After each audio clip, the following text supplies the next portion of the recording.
All right, we are back on and had a little dinner break and we're back. So I was just going to be doing the third place and finals match after this, but I decided to let you guys catch the last half of this fourth place match between Carlos Garces and Renel Dayrit. Tied 4-4 in a race to 7. So the loser of this gets fourth place. The winner goes on to play Aaron Moss in the third place match. And the winner of that will go on to the finals to play Charles Ashcraft.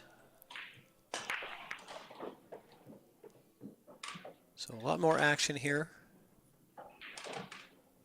And whoever makes it back up to the finals out of this B side, it is a true double elimination, so they will have to double dip. This is at 15th Street Burn. They had to move from the break room because of the tables. They had league coming in, and there's less tables there at the break room than there is at 15th Street, so they had some open ones here. So they decided to transport the players. Oh, that's a brutal scratch there from Carlos to get started on this. And it's going to give Renel an opportunity to get going here. This is anybody's match. It's a race to 3 now on this B side. They are playing this match on a 7-foot diamond with a custom chalkbox logo right on the center of the rail there. Not nice of them to put my logo right on the table. Okay, yeah, that was me. I did the overlay. Shameless plug.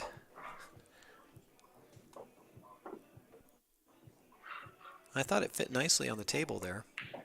Oh, nice shot to really crack into that 3-ball and break those wide open. Or, I'm sorry, not the 3-ball. That was... I got to get used to these ball colors here. That is the 7-ball. This is a different set of balls than what they were using at the break room, so I got to get used to that. That was unfortunate.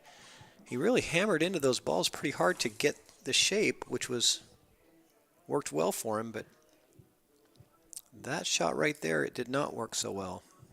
You need to take a little off that stroke.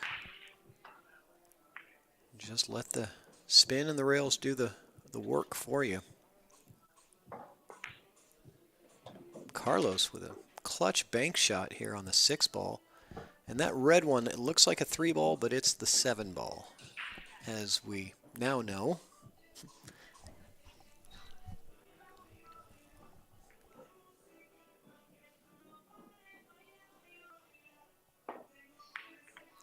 What's up, guys? Who's all in the chat? I see we've got about 12 live viewers watching right now.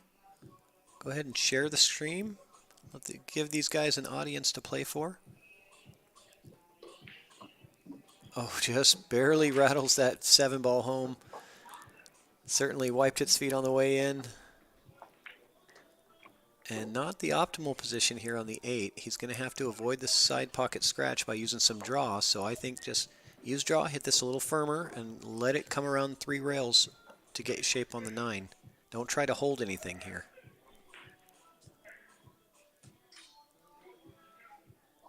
I think if he hits this just dead straight, it's going to scratch right in the side. So I'm assuming you're going to have to use some low to avoid that scratch.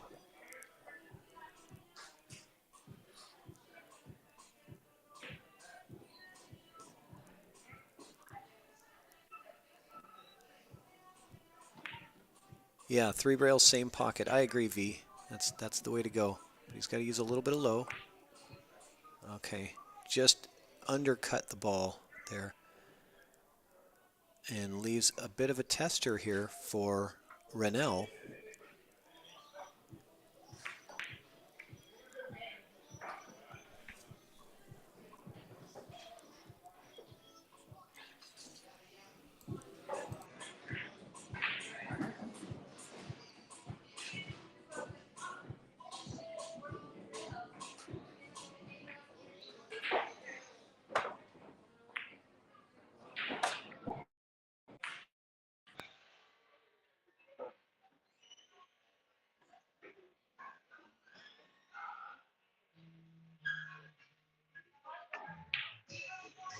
Beautiful shot. Oh, man. No reward. Man, he made a good shot on that 8-ball. You can't ask for any more than that. Just he concedes the rack. Of course, ball in hand on the 9-ball. Why not? And so Carlos gets that one and moves into a favorite position of 72%, according to the Fargo rate odds. Oh no. My earbud's connected And to my let's phone. see, what are these guys playing for? They are playing for a pretty significant amount here. So the loser of this gets 4th place, which is $280 in the main and $160 in the side. So the loser of this is going to be guaranteed $480, but the winner is going to be guaranteed at least $560, if not more. The first place prize between the main and the side pots is over $1,700. So that's a pretty healthy payout for a $4.99 and under tournament.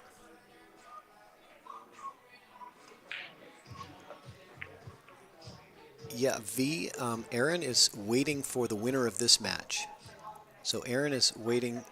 He's going to be playing in the 3rd place match. He lost the hot seat match to Charles Ashcraft. Okay, so does the soft break, does not pocket the wing ball. Or does he? 2, 4, 6, 8. Oh, I guess he did. Didn't see it go in. But this 2-ball is not going to be easy. Yeah, that's the right move there. There was really no future in pocketing that 1. So we're probably going to see a bit of a cat and mouse here for a little while on this 1-ball. I don't see anybody getting super aggressive until that 2-ball is figured out. Oh, that would have been one way to do it, but now the 2 is figured out. That's no longer a problem. So Carlos can go ahead and just get to work as long as he can get started on this 1, make a successful 1-ball shot. The shape is very unlikely to be hooked unless something crazy happens here. He's got a pretty big window to get shape on the 2, which is hanging in that pocket. Okay. He didn't want to get hooked behind that 8 for sure. So this is a good spot to be in. I can just play this nice and easy so you catch that window between the 5 and 9. Don't hit it too easy though. He hit it too full and it just killed the cue ball. Those are the ones where you just say, man, I wish I had that back.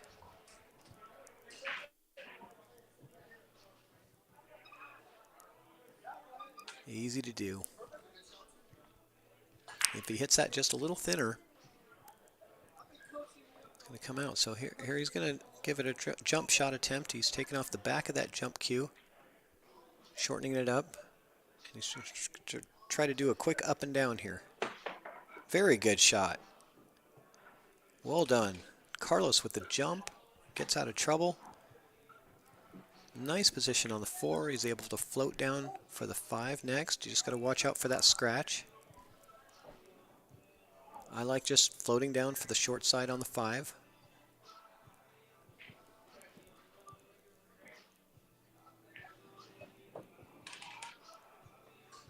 Again, caught it a little too full. Not bad though. Still very manageable here. Yes, good shot there. What's he going to end up with though? Yeah, there you go. I wasn't sure if it had the legs to get all the way back there, but it got back really nice. Absolutely perfect shape. Oh no. That seemed to be perfect shape to stun forward for the 8 in the bottom, in the top left corner. But he just mishit that pretty badly. He's very fortunate that Rennell doesn't have a clean look at this 7-ball.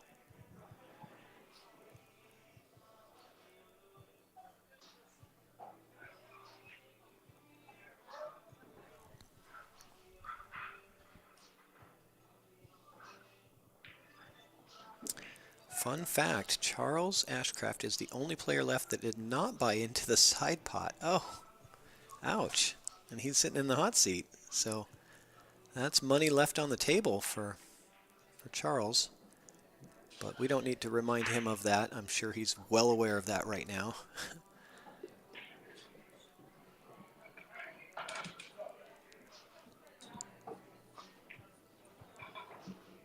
The side pot was optional. So then I guess the payouts would be whoever gets second place in this tournament will get the first place side pot, I guess, because it won't go to Charles. Okay, Carlos is on the hill now with a 6-4 lead. And we're getting close to the next matchup, which would be Aaron Moss versus one of these two gentlemen. You are watching Outside the Box production of Chalkbox Productions of the Breakroom, $4.99 and under, being played at 15th Street because of league and table issues. So finishing the Breakroom tournament at 15th Street, but we're still calling it the Breakroom $4.99 and under. This is the 4th place match. This is Patrick Nix, Chalkbox Productions.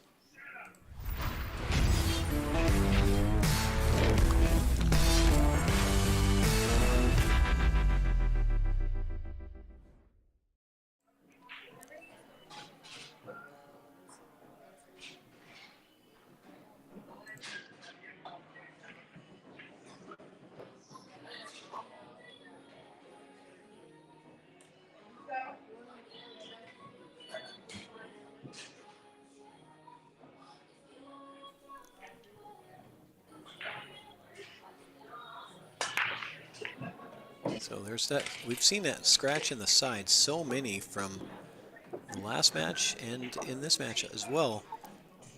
Is, you know, you want to pocket that wing ball and get some draw on the cue ball, but so many times players will hit that spot where it just draws right into the side pocket. We see that quite a bit. Something to be very aware of when you're doing that side break, trying to pocket the wing ball there. Interesting that the 2 and the 8 seem to be almost in the exact spots that they were in the last rack. Pretty close. That was very strange.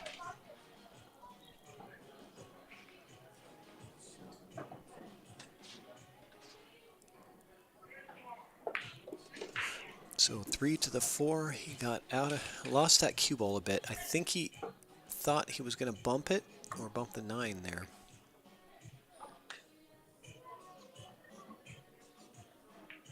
I would be removing that template rack off the table right now if I was either one of these players, because I don't like it on the table.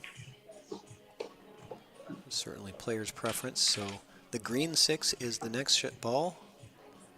That one that looks red is the 7. So I'm not sure if we're going to be seeing a 6-8 combo or if the 6 plays cleanly. I think it does play cleanly past the 8. Well, maybe he just elected to take the combo. Yeah, I'm pretty sure it did have at least most of that pocket available to it. But Rennell unsuccessful with the 6. Giving Carlos the opportunity to take this match down with these 4 shots.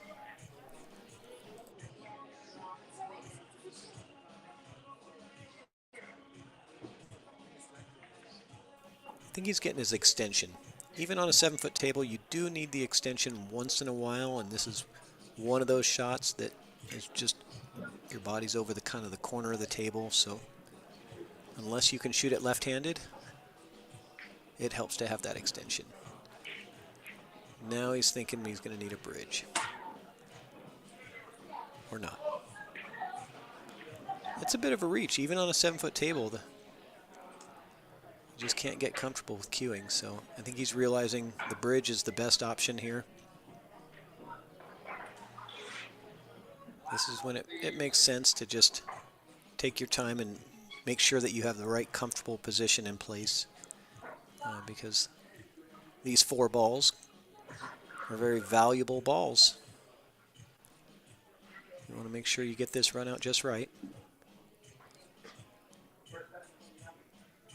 You don't want to leave a few $100s on the table.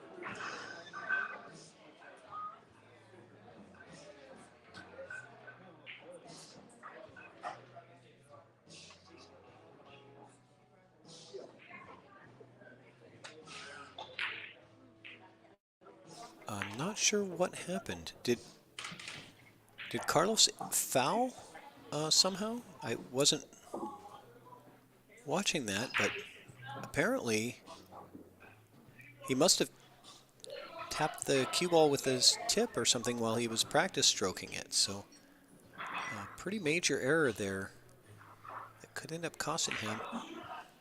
But Rennell does not execute on this, so was not able to capitalize on that mistake by Carlos, and Carlos with another opportunity here.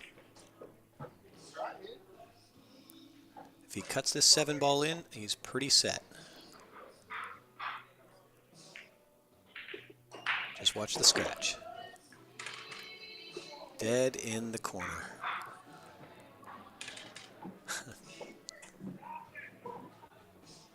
This is one of those racks where the guys are just like, God, I can't believe what's happening here. It's like, ever since they set up the camera, this stuff started happening. It's amazing how the camera does that. Oh, not ideal position on the 9 ball. When you have ball in hand on the 8, he definitely should have gotten better on this 9, but it's still manageable.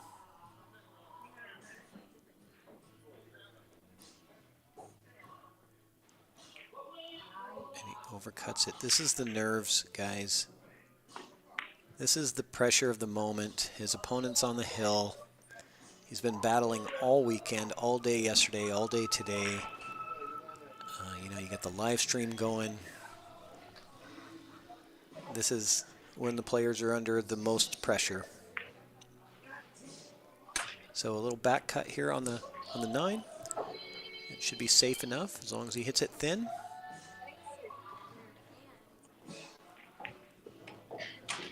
Just right. Carlos Garces takes it down 7-4. And I think we're going to get started right away with our next matchup, which is going to be Aaron Moss and Carlos.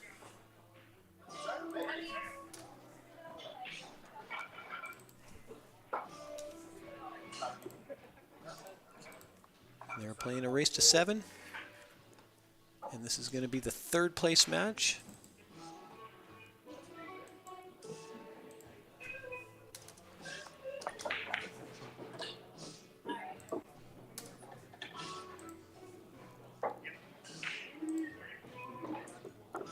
And we'll be back in just a moment.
And again, we'll be starting this match shortly, just giving, I think, Carlos a chance to rest a little bit and have a bathroom break and whatnot before he starts his next match against Aaron. So we're just getting ready for that. This is a Breakroom $4.99 and under. 58 players started. We're down to just 3. There is just Carlos Garces, Aaron Moss, and in the hot seat waiting for the winner of these two is Charles Ashcraft. So from 58 down to 3, these players are all in the big money area. First place prize between the main and the side is over $1,700, which is unheard of for an under 500 rated player tournament. When did these players get this kind of chance to play for this kind of money? I think it's fantastic. So great job getting to this point, guys. And looks like they're getting ready to lag for break. Yeah, yeah, I guess the winner of that's right, Rich. Rich Roddle says the winner of this match gets first in the side pot. That is correct, because Charles Ashcraft did not buy into the side pot. So when you see him, don't remind him of that, because I'm sure it's probably a little painful. But he'll be buying into the next one for sure. That's a guarantee.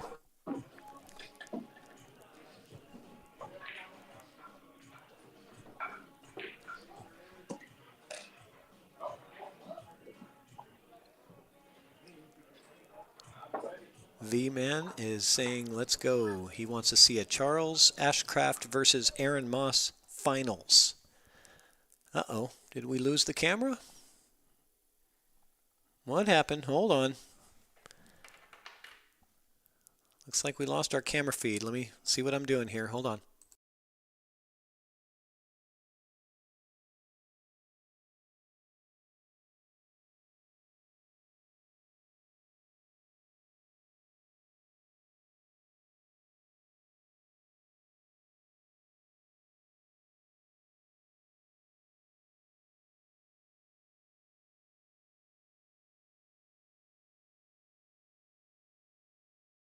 Okay, it's back now. The joys of remote streaming. I don't really have a lot of control over what's happening there on site. I'm over here at the Chalkbox Studio headquarters in Paulsbo, Washington, and they are at the 15th Street in Auburn. So I don't have a whole lot of control over what's happening there, but I'm glad we got the camera back going again. And it is time for action. So Carlos wins the lag. And he's going to get started with breaking this first rack here. Secret said someone was trying to call. That's why the screen went blank. Uh-huh. Okay. Well, that could be an issue.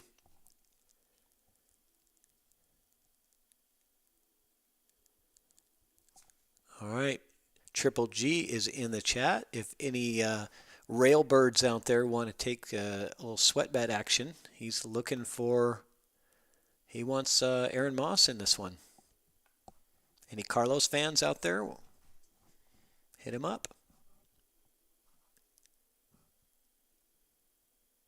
6 ball goes down.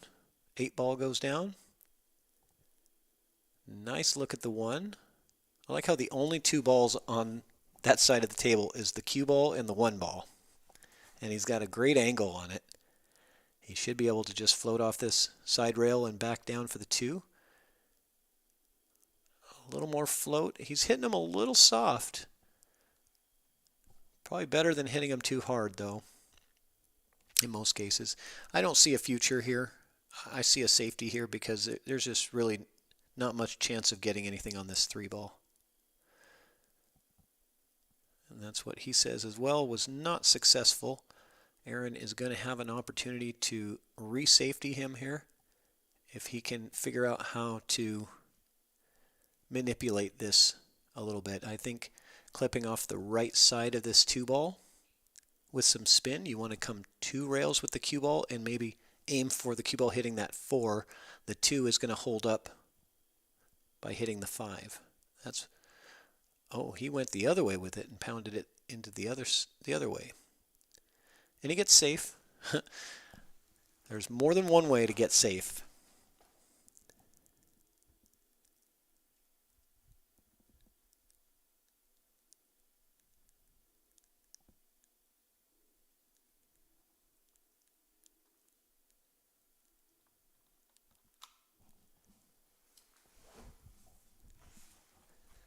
And we're going to see a jump shot here. We saw a jump shot from Carlos on the last rack, which was very nice. Much shorter distance, though. Does not get successful contact with the 2, and that's ball in hand for Aaron. So here we go. 2-9 combo. That's the obvious choice right off the bat. Let's get started with a quick hit win here. This is about the same shot that he lost in the Hill hot seat match against Charles that Charles had taken on. This one might actually be a little easier. It's a little straighter.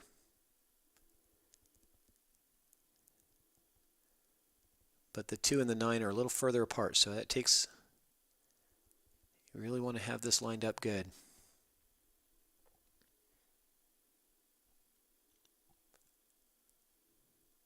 Two 9 combo. Here we go.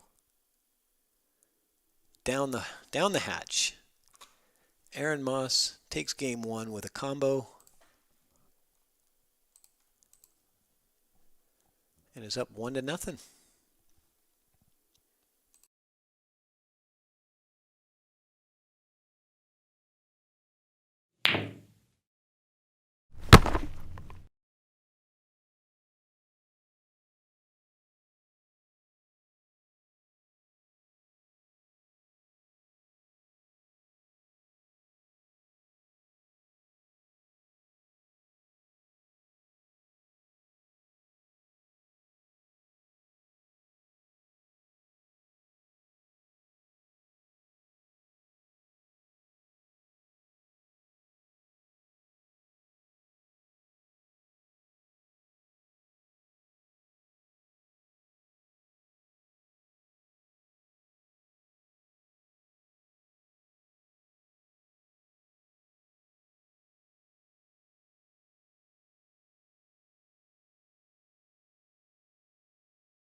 Does not pocket the wing ball on that break, but does not scratch either, so we've seen a lot of scratches off the break right into the side pocket.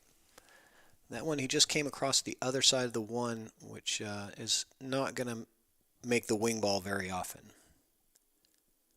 So I don't know if he mishit that or if he's just trying something a little different. This 1 ball should play with some draw, bring you over to the side rail on the other side of the table for the 2. And the 2 passes the 8. The tricky part here is that the 3 is actually pretty accessible. So I know it's hard to tell the difference between the 3 and the 7 because they're very similar in color, but the 3 ball is the one that's closer to the bottom of your screen and it's more accessible. So, and that's going to, I was going to say that's going to be good, but he came off the side of that 4, so now he's going to have to play a 3-7 combo or a safety, and that works really well. I think he would have preferred to be locked up to that 7, but either way, Aaron's got the one rail kick. And he's not only going to have to kick this in, he's going to have to catch the window between the 4 and 5. Between the 5 and 9. There's a small window there that he would have to catch after making this shot. So, tall order here. Is he going 2 rails?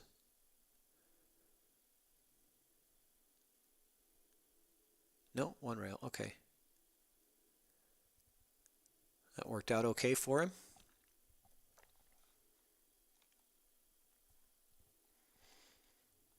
V. Lang is asking for a 560 and under. I'd like a 580 and under, please. If we're putting in requests. There we go. That's how you get it done. Kicks the 3 ball right into the side pocket.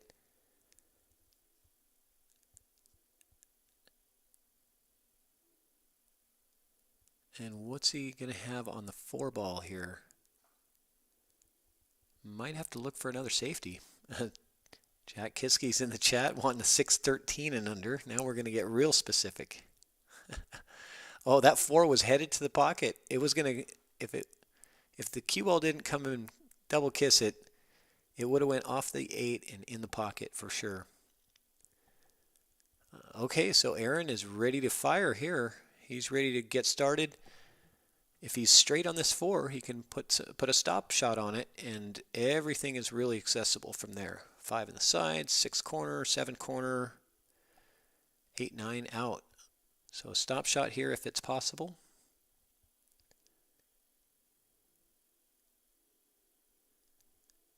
Yes, sir.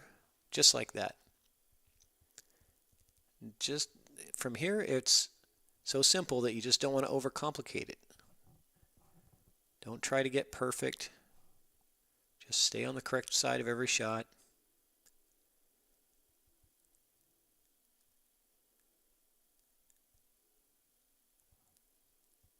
And you should be home free. Next month will be a 585 and under. Well,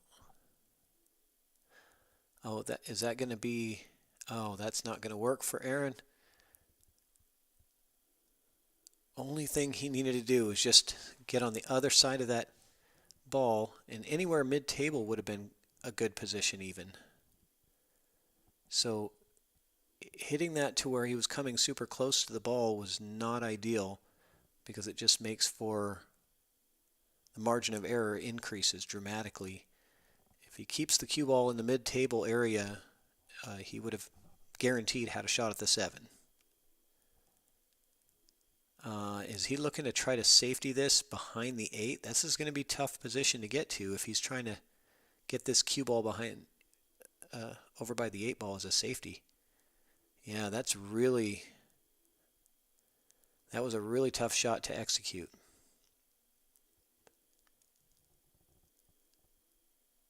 So Carlos is going to take an attempt at this bank shot. I'm pretty sure we've seen him make a couple of successful banks already. And he 2 rails it right home. Gives the obligatory sorry not sorry wave. I didn't mean to do it, but I'm taking it. 2 rails never fails.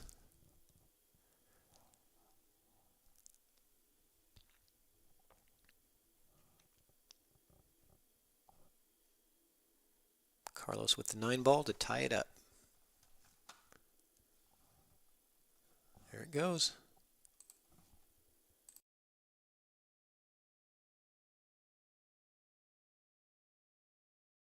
And since we got Jack Kiskey in the chat, let's go ahead and talk about his next matchup on the chalk box. He won the raffle in our last show, and he's going to be matching up with the Diamond Table Specialist John Scudder over in Portland, Oregon. So we're going to have another classic Oregon versus Washington showdown. 10-ball race to 11, 1,000 in the middle. That's going to be July 22nd. Make sure you mark your calendars. And better yet, hit that subscribe button. If you're on YouTube, hit the subscribe button on the channel. Trying to get more subscribers. It's free. It doesn't cost you anything. And you get alerted if you ring the bell, you get alerted to any new content that gets posted. And I'm not one of those channels that is posting stuff every day where you're constantly getting alerts on your phone. I only post stuff when I'm uploading new videos or things like that, so it's not very often. But make sure you hit the subscribe and ring the bell on YouTube. Really trying to push that YouTube channel. And if you're not already following and liking the Facebook page, Chalkbox Facebook page, make sure you do that as well.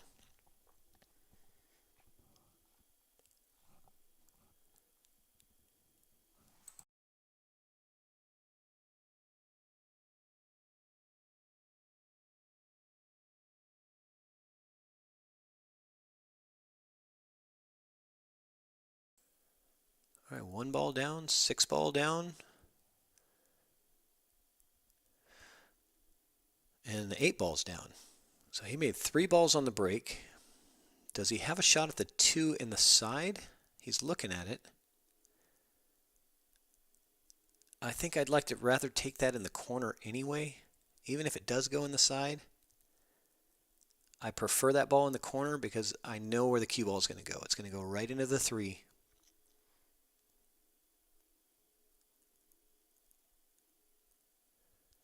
Yeah, the side pocket was, I think it was a tougher shot, and it was not guaranteed of where you're going to be for cue ball position. So I preferred that 2 ball in the corner. The 3 ball would have stopped your cue ball right where it was, allowing you to get much easier position on your next shot.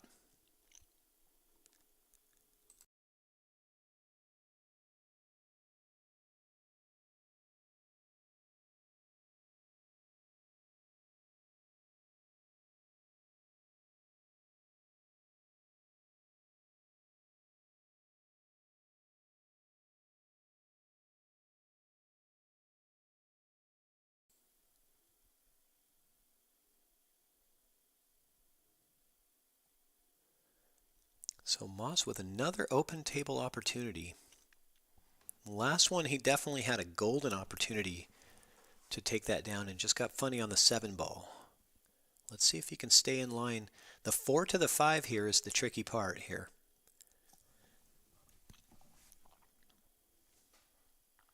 This one I'm okay with a long shot on the 5 as long as it's a better angle. Just get over to that side rail, avoid the scratch. Yeah, there you go. Good shot there. A little risky. Definitely had that side pocket in play.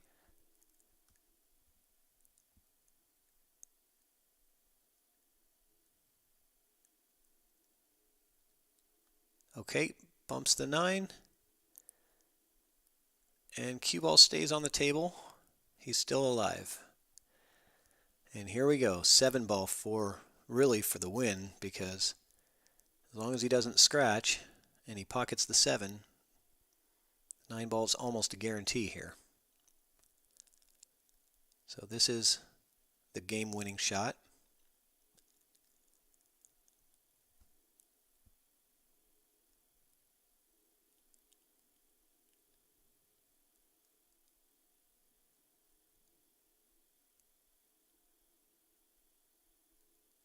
And it goes right down.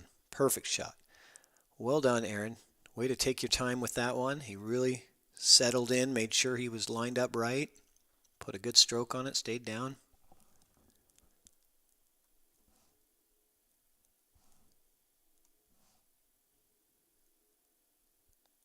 All right, Aaron Moss. That was a more difficult run out than the previous one, but he got the success with that. From the 4 to the 5 was difficult, as difficult of the run out as anything else, and he executed it really nicely.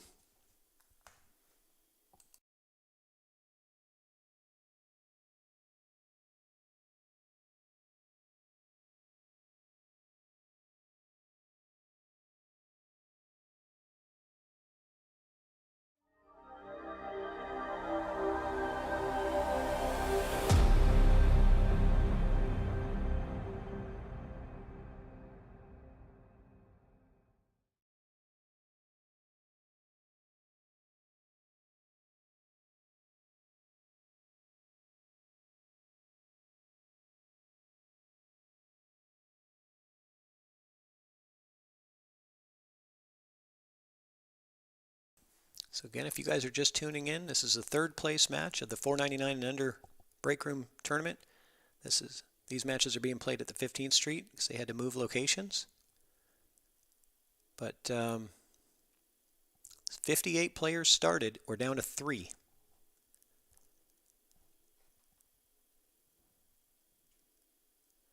Nice break from Aaron. I think the optimal start here is the 1-6 combo. Hitting it nice and soft, so you're leaving the 1 right where the 6 is. And if you're successful with this shot, I think you have a very good opportunity for the break and run here.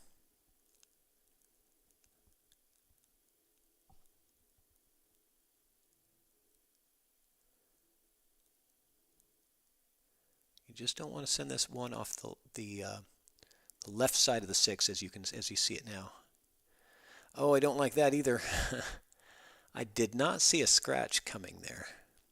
That one kind of surprised me. I thought he was just going to slow roll that thing, just to barely bump the 6 into the pocket and leave the 1 sitting right there. But maybe he wanted to move the 1 towards the corner there for the next shot. But we got Dane and Christine Mounts in the chat, rooting for Aaron Moss.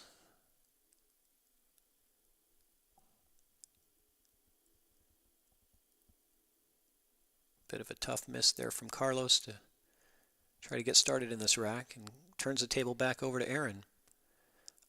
Brian Brosnan, the venue change mid-tournament. It wasn't mid-tournament, it was towards the end, like from the 4th place match on. It just went too long, and they had league starting at Breakroom, and they don't have enough tables to cover the league and the last few matches of this tournament. So it was due to the table space. Oh, keeps the cue ball on the table there. A bit of a fortunate bounce off that 9. That could have easily scratched.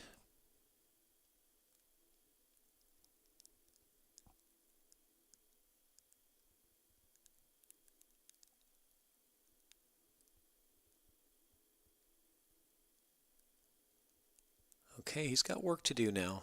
3, 4, 7, 9 is left. Let's see what he can do to get on this 4 ball.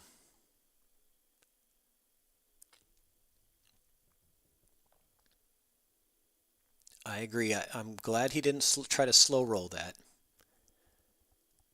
Go ahead and hit it with some pace. Let the cue ball go back and forth, giving yourself options for this 4. You can either take it in the corner or the side. I think he's going side, and that means he's going to bump this 7-9 here, I think.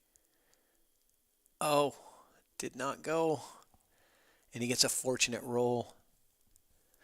Carlos has got to be thinking, what do I have to do?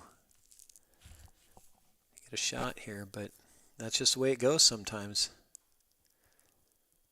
So I'm assuming that Carlos is going to take on this kick shot on the 4, because the reward is you're going to win the rack if you make this shot. It's a very high reward. Everything's pretty much hanging.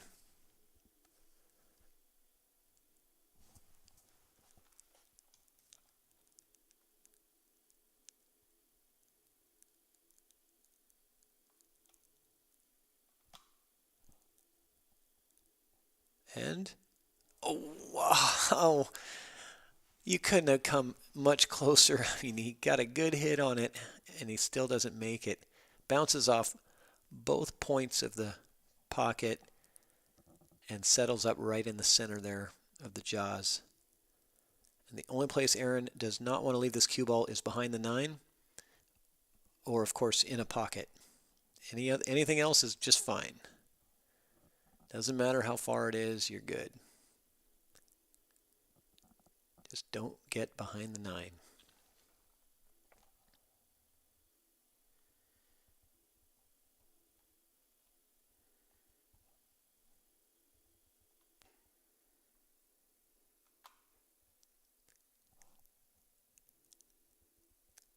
Go rail first here, I think. Yeah, he likes the rail first shot, and it afforded him absolutely picture perfect position. He's just glad it didn't roll another 4 inches. Good to go. Aaron Moss, 3-1. All right, let me get caught up. You guys are lighting up the chat here. You got Mrs. Mounts in the chat. The Boss Moss.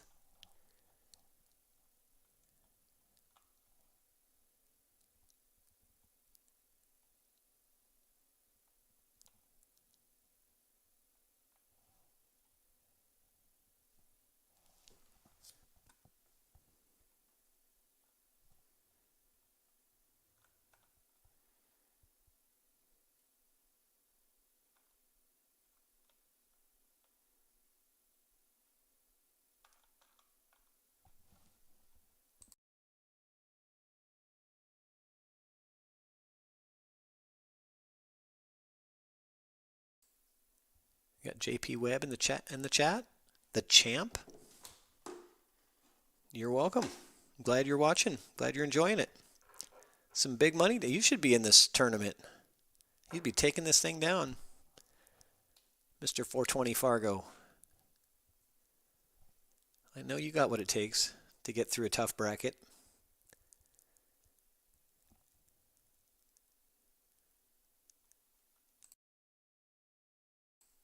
Very nice break. I like the way Aaron's breaking him now.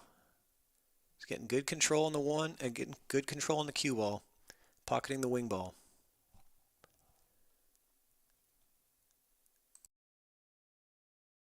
I don't know, JP. I think you're going to make more money at this tournament than you would at work. First place is going to take home over $1,700.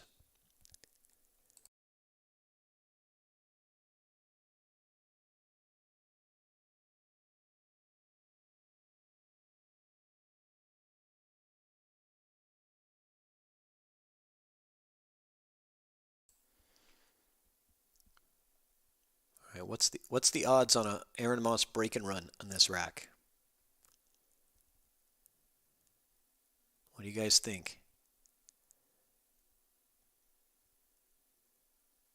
Oh, they just went down. The odds just went down significantly. Oh wait, I'm looking at the 7 ball as the 3. It's the 3 is the red one on the far left side. I keep getting it confused. So he's all right.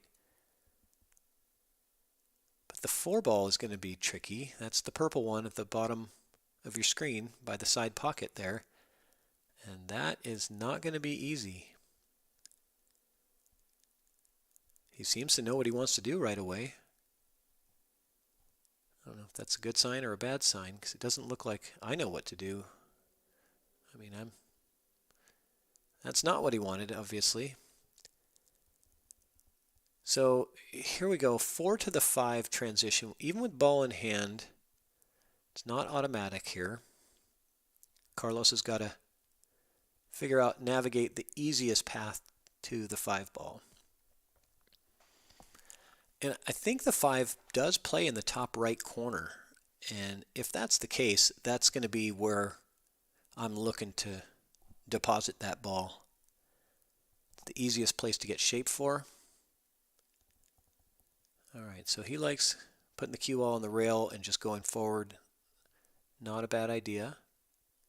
You could choose 1 rail or 2 rails if you want for position here, depending on how much you like to put spin on the ball. So, you know, that's one of those where he might have just second-guessed himself a couple of times there, because he had an initial idea of how he wanted to do it, and he changed his mind, and sometimes that causes us to make a mistake. If we don't get reset into the new plan.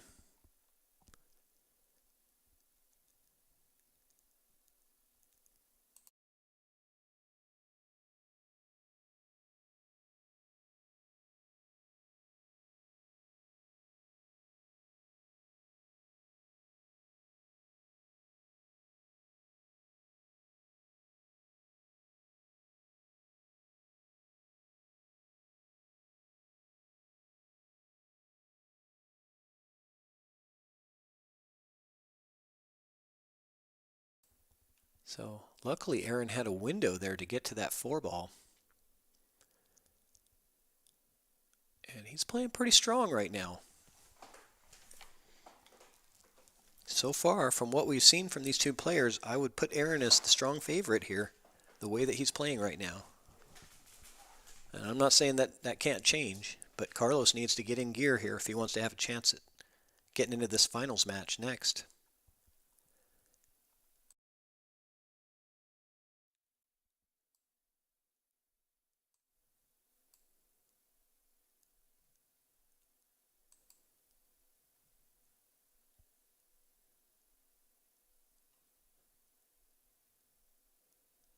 A bit of a tester on the 5. Not sure what he was trying to do there. I'm not sure if he was just trying to hold for the 7. Whatever it was, it did not work. I think Carlos can back cut this 5-ball in the side. And if he puts inside English, I think he can check this thing up. Getting it to slow and kind of come back off that second rail to hold for the 7-ball next. He's looking at cue ball coming around. It looks like that's what he's looking at for a plan, which, I mean, it's not the easiest way to do it. I think checking it with inside here. Oh, and there's a side pocket there too. Yeah, just a bunch of inside English would really help that keep that cue ball on that side of the table for the 7 next. So stop shot here. Maybe a stun follow a little bit. You got to be careful. You don't want to draw this back unless you're going to go all the way back and shoot it in the corner next. That should work. Kinda. You want to be straighter on this 8 to have the easy 9. So its position is not any more automatic.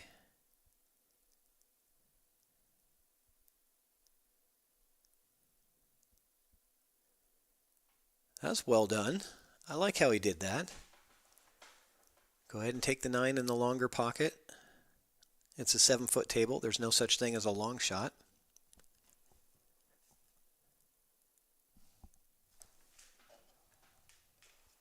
Aaron Moss with the 9-ball to take a 4-1 lead. Does not make it. Let's see if Carlos can regain his composure here after a couple of unfortunate errors that he's had earlier. And after all that, he still has a chance to win this rack. He's got to make this.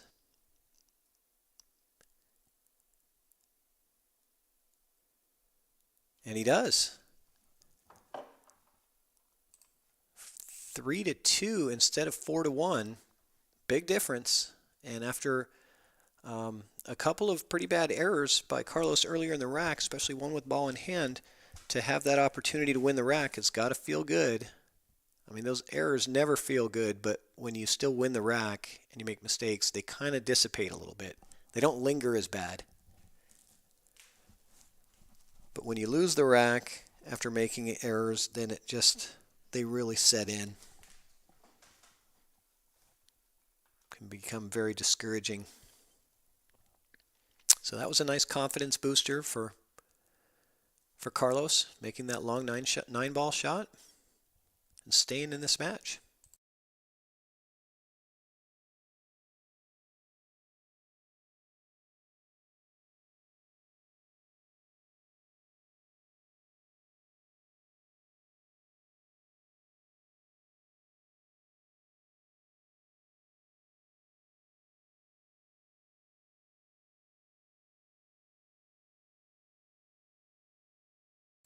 And I don't think I'm getting any audio from Secret's iPhone.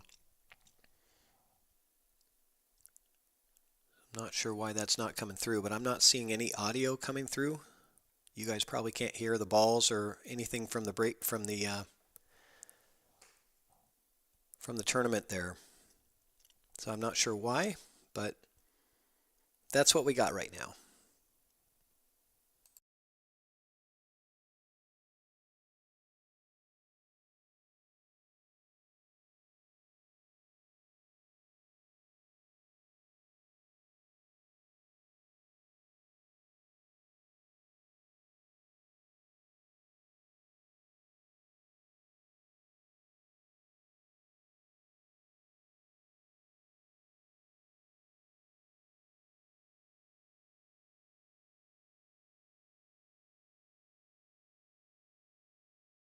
No audio in there. Okay. But the Chalkbox logo looks good on the table. Okay. Well, I figured that was the best place to put it. This is a Chalkbox diamond table that they're playing on. Custom edition. They're only $1,000 extra to have that on there. It's a one of a kind.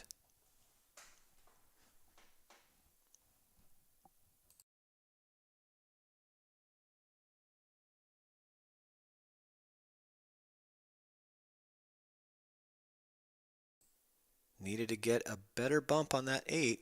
He's really struggling here, and he knows it. The pressure is definitely on for these two players here. Try to make it back and get into this finals.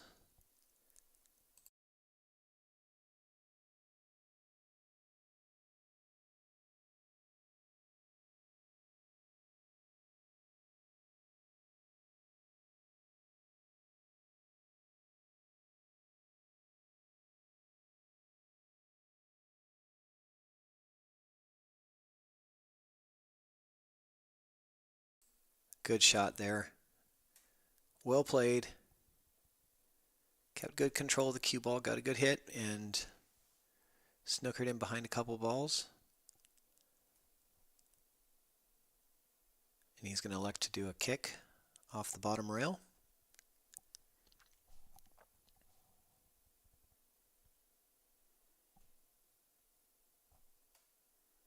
Good hit. Any luck? Yeah, there's some luck there. You know, you get a good hit, anything can happen. He's still got 7 balls on the table. You only got to hide him from one of them.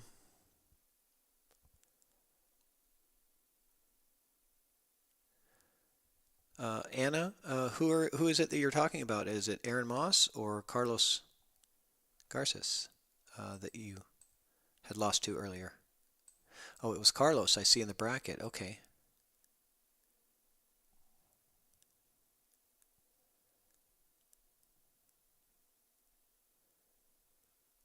Sure, Todd Shirley, I use the word luck. Luck is definitely a factor in 9-ball.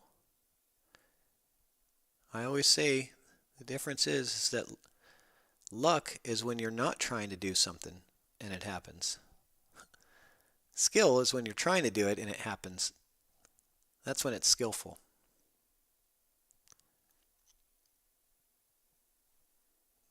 He was just trying to get a good hit on the 3 and hoping that it rolled good. Nice jump shot there by Aaron. And gets draw. He had a jump shot with backspin. That was pro caliber. There's a highlight reel worthy shot right there. He only had to jump over an edge of it, but he made it work and got some draw off that cue ball to get really nice shape on the 4 here. So 4 to the 5, just use some outside spin. Let the table go ahead and do the work. It's going to grab that rail and throw it right around those balls. Yeah, just outside. I think he used some draw. He used low left. And yeah, definitely just wanted either outside or maybe a little top outside. Would have just thrown that cue ball around in just a medium speed.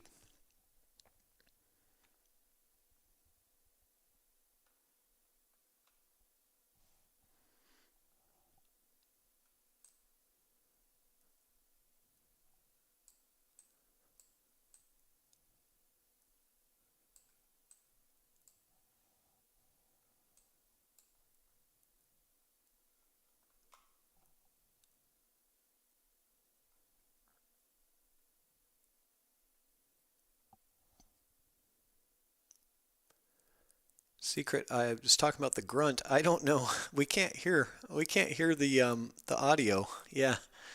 So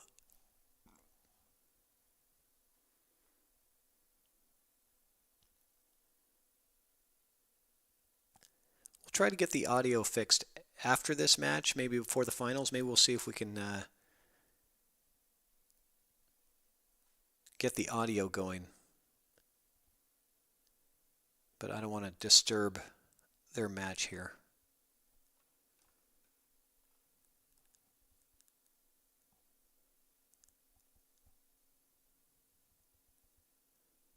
All right, so Aaron, a really tough shot on the 7 here.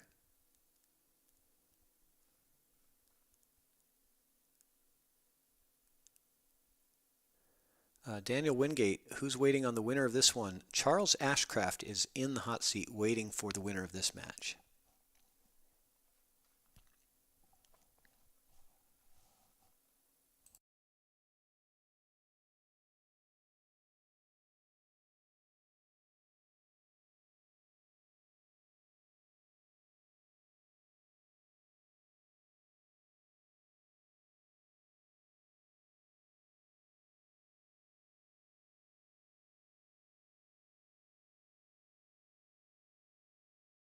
What a shot by Aaron. Drills that 7 ball. That was no easy shot. But unfortunately, I think he's only left himself with a bank on this 8 ball here. Yeah. And I think you have to take this on. There's no technical trying to play some kind of safety here. You just got to take this on. Take your medicine, make this bank, and get out.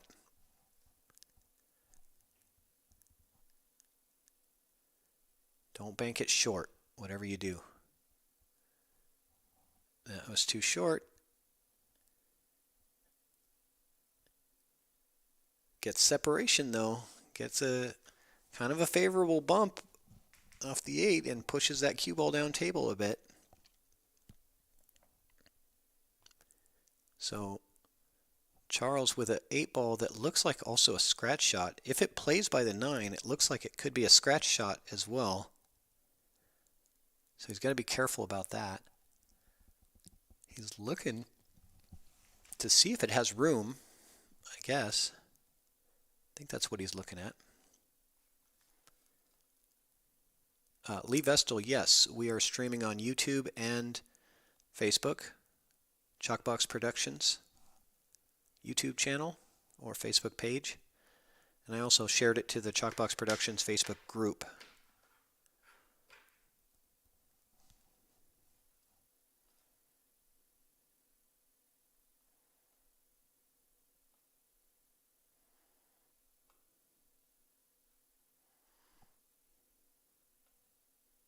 Uh-oh. That's not how I saw the scratch happening, but it's same outcome. So ball in hand for Aaron with an 8-9 to get out.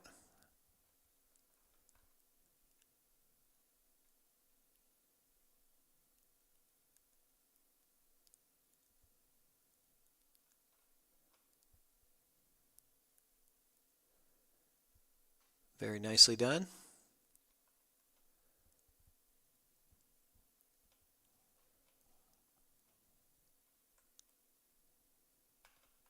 And there we go.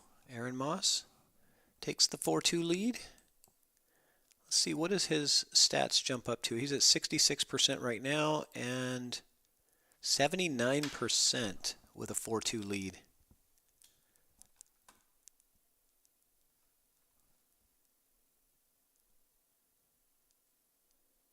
Looks like we're going to have a bit of a player break here. So while they're taking a quick break, we will go to Salado commercial. Want to feel the pressure of competition in your everyday pool games against your buddies? Want to send your own matches to Fargo Rate? Download Salado now. Your race, your place. It's time to make your matches count. Salado, the pool players app, now featuring monthly cash and prizes.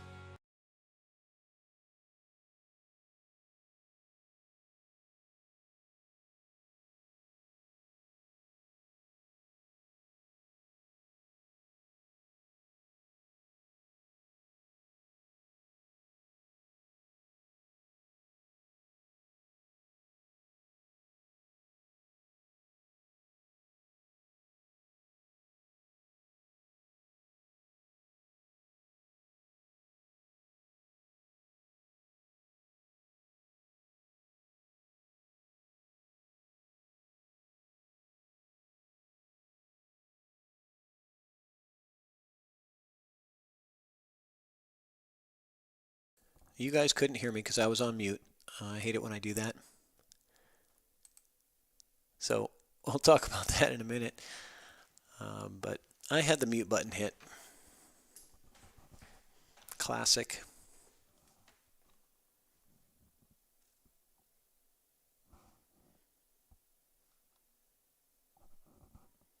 You'd think I'd have the mute button thing figured out by now, but what are you going to do?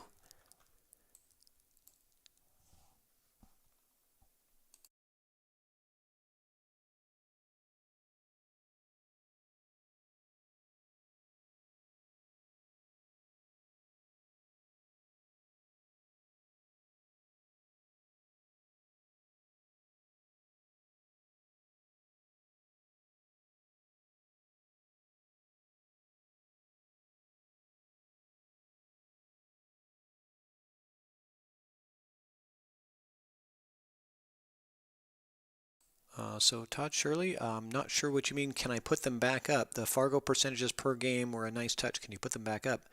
They should be on your screen. The odds should be showing there. Yeah, Dane Mounts, you got it right. It's just algorithms. It's not a guarantee or anything like that. It's just the odds based on the ratings and where they are now in the match.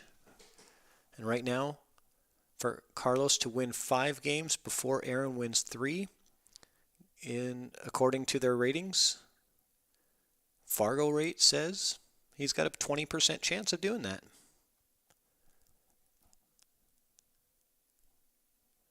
Doesn't necessarily mean that that's what's going to happen.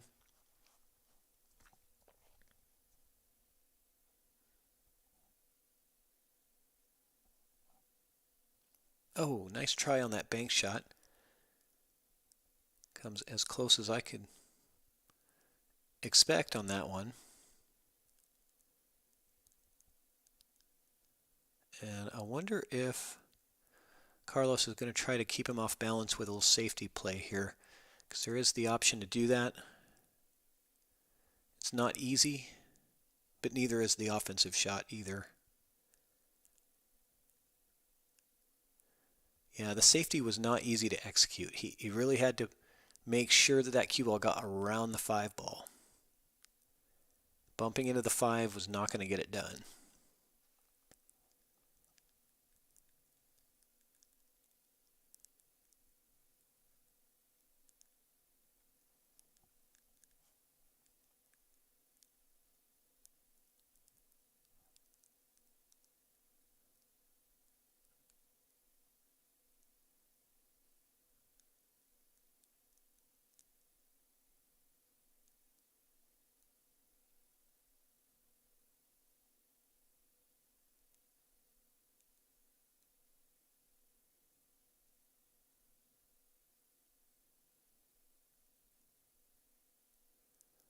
Oh, yeah, Aaron got a very friendly bounce off that 6 ball.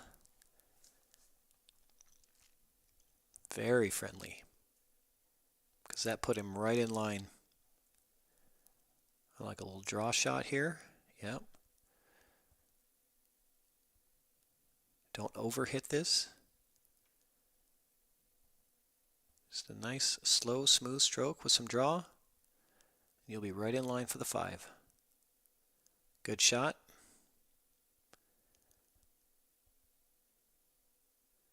The 6 also plays in the side, so from this position here, he might decide to play the 6 in the side next. But he wants to make sure he can get down to the 8 after this, so he's got to keep that in mind on this shot.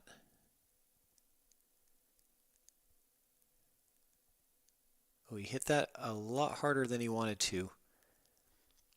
So now you're going to use the rails. You're going to come 4 rails for position to the top side of the 8. Up by that top right corner is where you're going to end up with the cue ball. So he's going to pocket this ball in the side pocket there with some left spin, 4 rail position. That's what I'm looking for here. He got the 4 rails. He got 5 rails.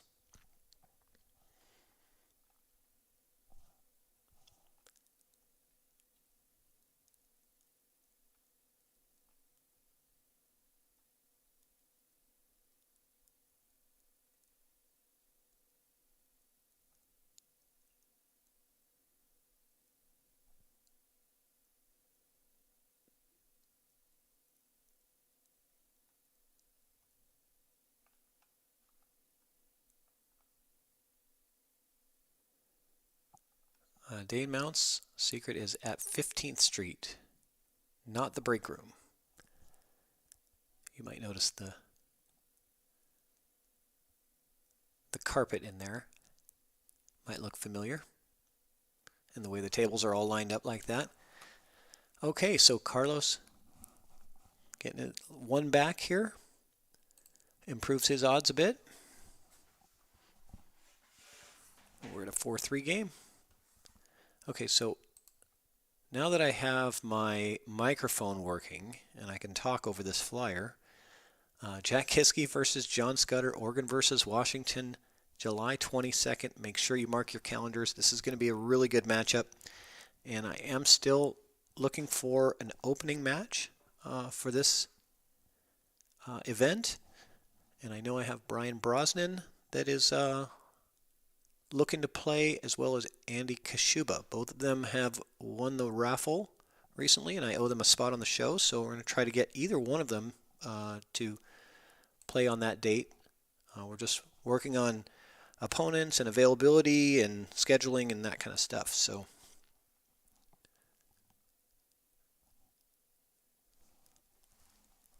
that's going to be a fun matchup to see, the John Scudder versus Jack Kiske. So far in the Oregon versus Washington matchups, I believe Washington keeps the cue ball on the table. That's good. Washington is leading in those chalkbox state matchups. Washington is leading 2-0. Washington versus Oregon, because I believe the only ones that we've had. No, I apologize. Mike Deichmann actually beat Ed Hobbs in one pocket, so that's one for Oregon. And then David Ringler defeated Alex Brown. That was an Oregon-Washington matchup, so it's 1-1, I guess. And then we did have a Washington-Idaho matchup with Anthony Derrick. And unfortunately, he was not successful in that match.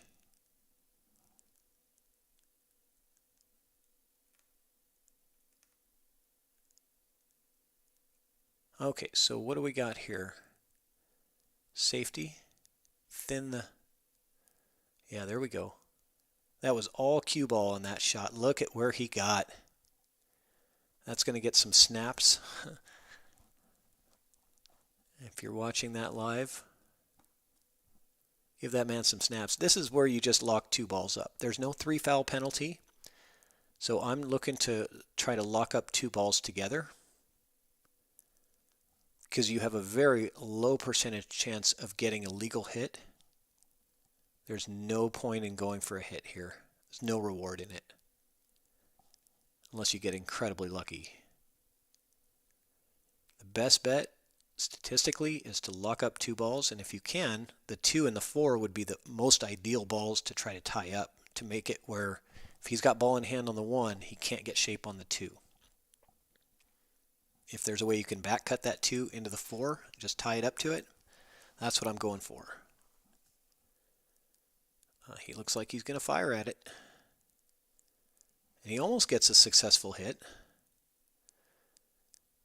See, I just don't like that, because you're handing over the wide open table with ball in hand versus handing over ball in hand with a tied up table.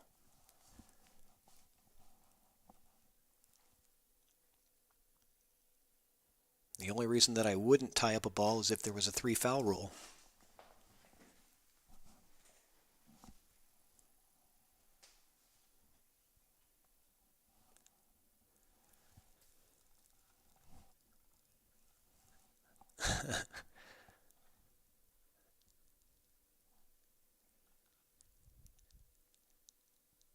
Oh no. Aaron Moss with ball in hand. He throws his fists in the air in frustration. Ball in hand, scratches in the side. He was really trying hard to get shape on that 2.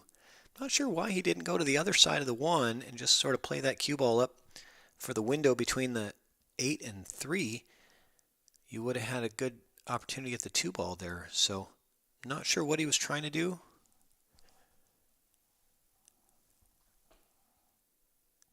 But it definitely didn't work. So now Carlos with ball in hand on the 1. Is he going to try to play for that window? He is, and he got it.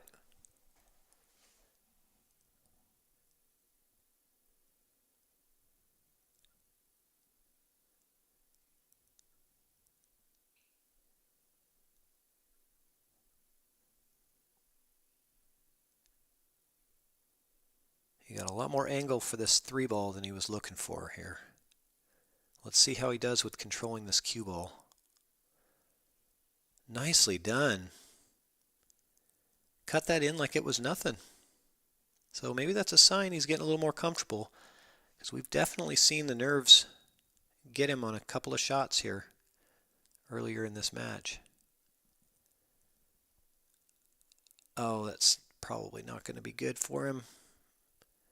I can't tell if there's a gap there between the cue and the 6. If there's not, he's in a pretty bad spot. If he's got at least a ½ inch, he can cut this in.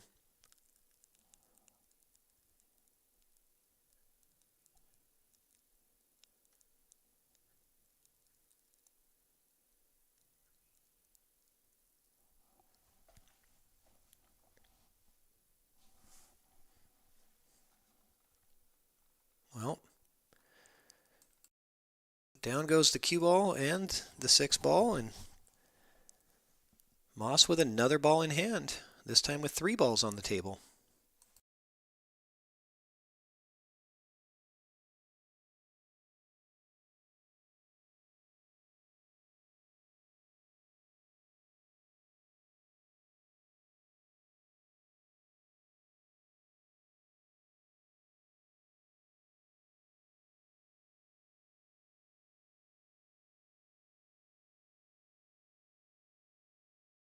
Okay, I like this idea. This isn't bad. He's going to roll forward to play the 8 in the side next. If you roll too far, you still have the 8 in the corner. So it gives you a room for error.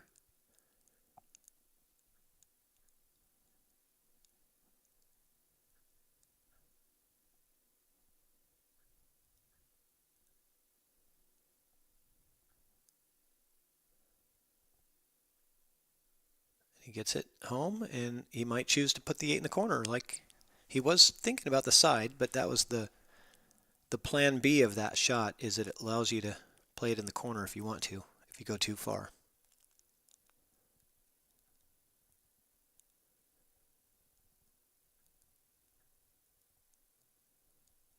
Oh, just rattles it. Heartbreaker for Aaron. Giving Carlos yet another opportunity to stay in this match.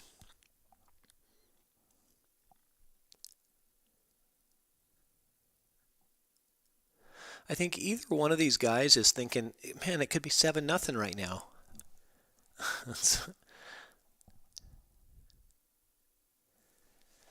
But it's 4-4. That's just how it goes. That's 9 ball for you, folks.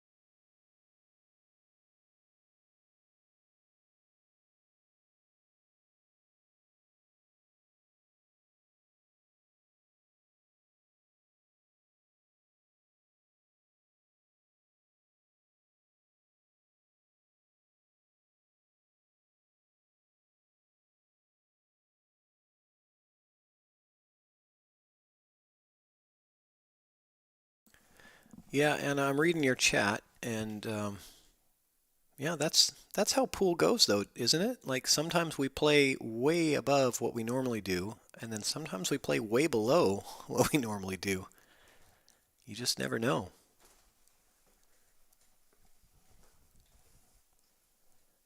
So I see that a lot where, you play somebody, you look at their Fargo and you go, there's no way they could be that Fargo. But you're only judging it on a few games, 7 or 8 games that you've played. If you watched them play 100 games, it would probably make more sense.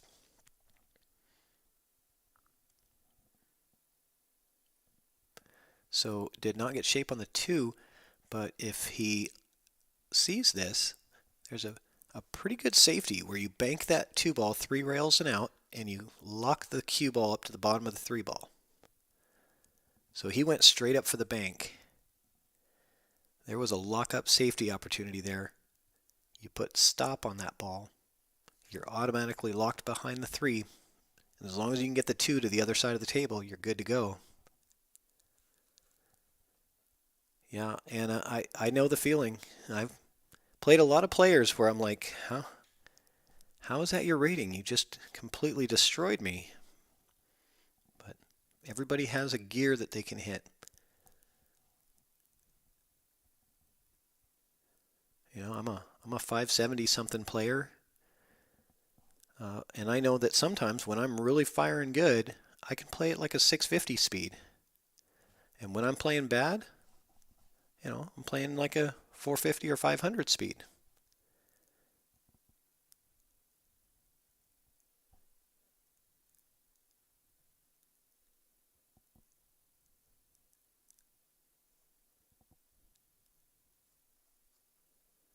But over 2,000 games played, I'm a 575, 579, whatever it is. Well, that's just how the numbers work out. So he might elect to go for the 6-8 combo on the next shot, depending on where he ends up. Okay, other side of the 6 is better. It's nice to leave that 8 as a setup ball for your 9. It just makes the run out much easier here. I like the correct side of the 6 here. He's on the correct side, so he's moving away from the 7. As long as you can avoid the scratch. Watch out for the scratch in the side here. Oh, he's going forward. Okay. Well, that works very nicely. And here you just want to get on the other side of the 8 so you don't have to use the whole table for shape on the 9. So if he has a little angle, he can push this forward.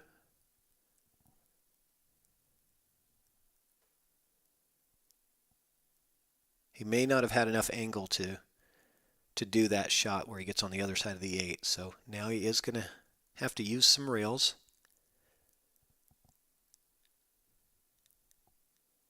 And just watch out for the scratch in the side or in the corner. In the top right corner is the most likely place to scratch. Oh, I thought he was going to go around the table. Well, that works much better than my idea. That was a much better idea.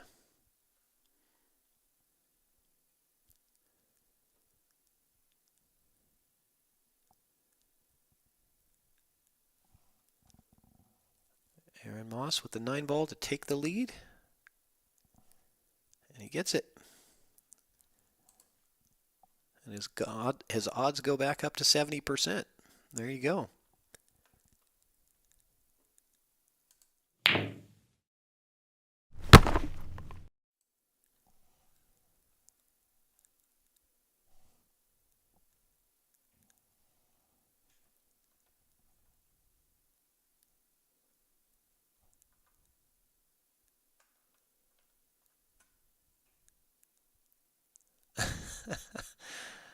I don't know about that, V. Thank you, though.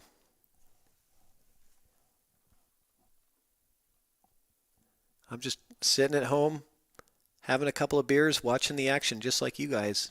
I just happen to have the microphone. I'm sure all you guys would do the same.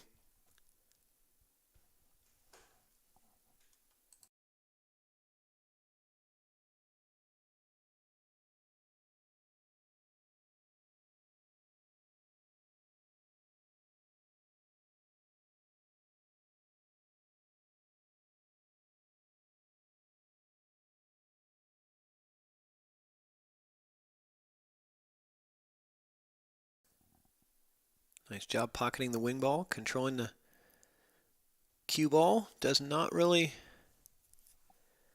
get a good look. I guess he does have the one. It does go down table. He pockets 2 balls on the break there. From the 1 to the 3, the 3 is sitting on the top rail up there. The side rail, I should say, at the top of your screen. So, and I'm not sure if he has the option of playing this 1 in the side off the 5 to try to get an easier position on the 3 ball. That could be an option here. I just don't know if I really like that. I think I might just try to slow roll this to the corner and take my medicine on a tougher 3 ball.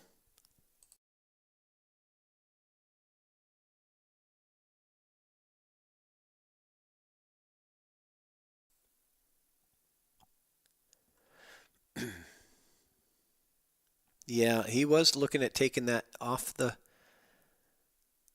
taking the 1 off the 5 into the side pocket, and he just hits the point right in between the pocket and the ball, sending that 1 ball right back the other way. Chuck Blocker on YouTube is asking, what city is this in? So this tournament is being played, well, technically it's the Breakroom tournament from Tacoma, Washington, but they had to move it to 15th Street Bar and Grill in Auburn, Washington. Oof.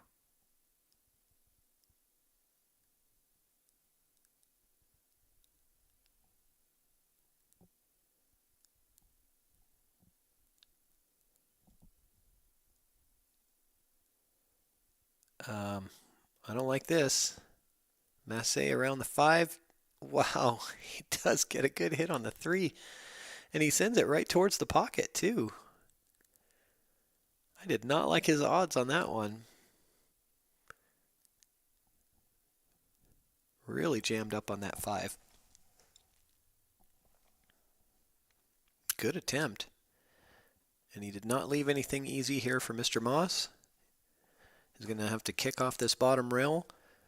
And I think what he probably wants to do is to try to come really full into this 3 ball so that it kills the cue ball right where it is. And if that 5 goes 2 rails, it'll probably end up in a pretty bad spot for Carlos.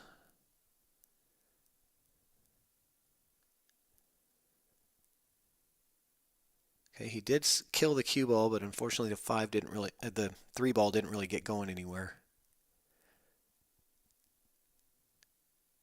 So the 3-5 combo might be a possibility. It looked kind of tough.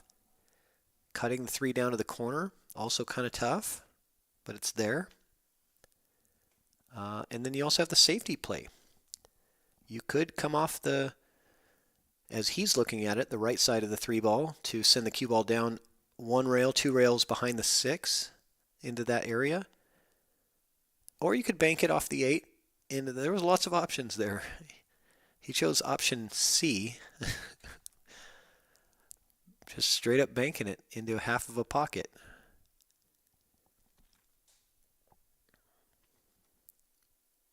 Carlos seems like one of those players where he's going to play better if he just stays in a rhythm and doesn't take a whole lot of time to think about stuff.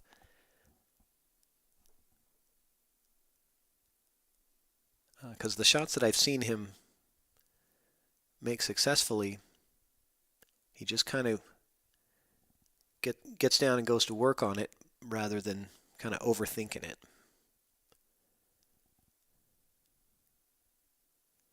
That one was tough. He was really trying to avoid the point there of the cushion so that he could try to get position on the 6 next. So that was a lot to ask on that one. This is going to give Aaron a good opportunity here.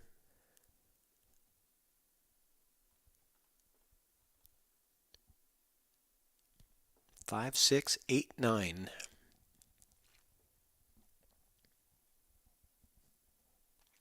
Should be pretty automatic to send the cue ball 1 rail down to the 6 next.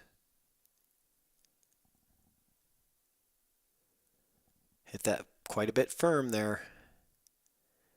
Did not need to hit that anywhere near that speed. That could have stopped 3 feet shorter and it would have been a great leave. anywhere in that area. So really overhit that ball.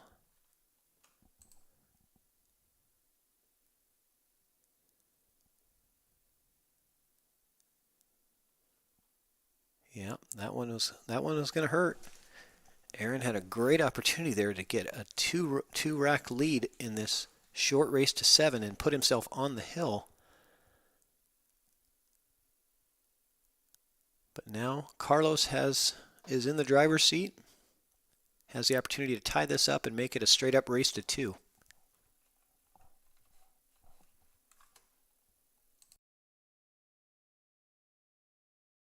But he misses the 9. Oh, that's painful. What's Aaron going to do with this, though? I don't think the bank is on, not for the side. I don't think you can avoid the double kiss to try to bank it in the sides, so this is one where you just take your medicine and cut that down the rail into the corner pocket, I think. That's my opinion. If you try to bank it in the side, you're going to double kiss it.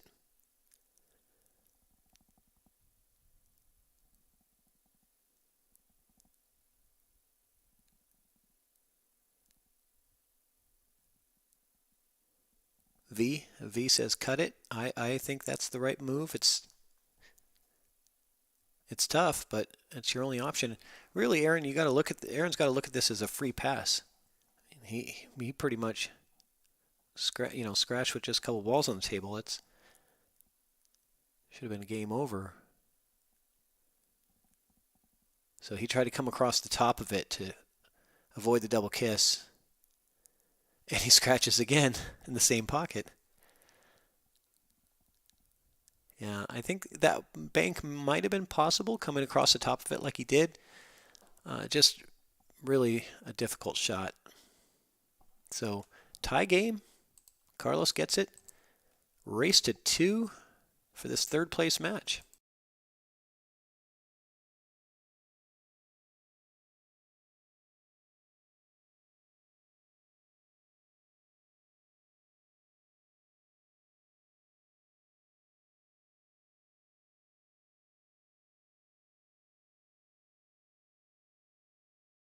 I don't know how many scratches were in that rack. There was quite a few.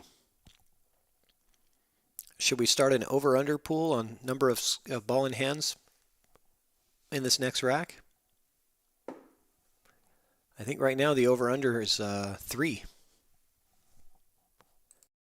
Who's saying it's going to go over?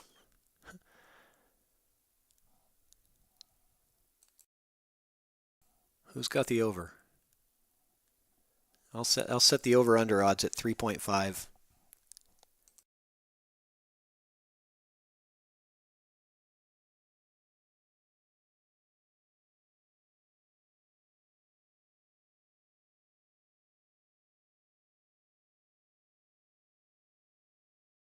All kinds of balls going in the pockets. He's got to start with the bank on the 1. A pretty straightforward bank. These are, as far as banks go, these are about as easy as they get. Not saying that banks are easy, but very manageable bank shot here, and the position on the 3 is guaranteed.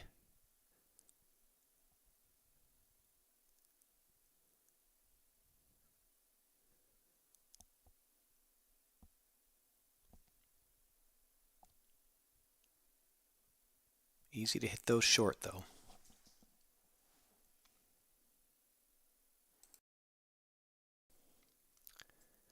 Chuck Blocker, you think he could have done a long rail bank two-way safe.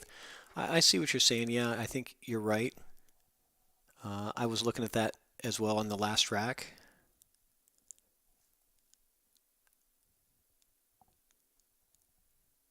Brian, you're taking the over on ball in hands? 3.5 is the over-under odds based on so far the histories.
Okay, nice bump on the 8 there. I was wondering how he was going to get shape on the 6. That worked out really well.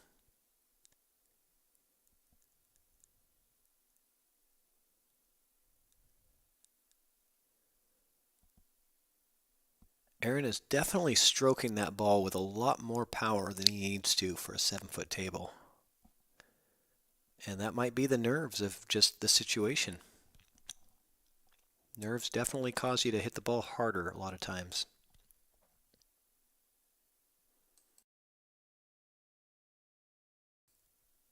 How do you hit that one? I don't know. No guarantee here. He's got to work for it.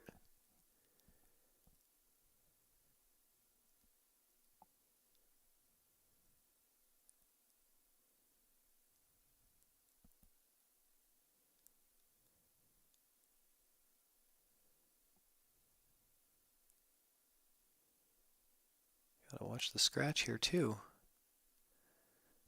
Cutting it in the corner. Here we go. Just missed it. And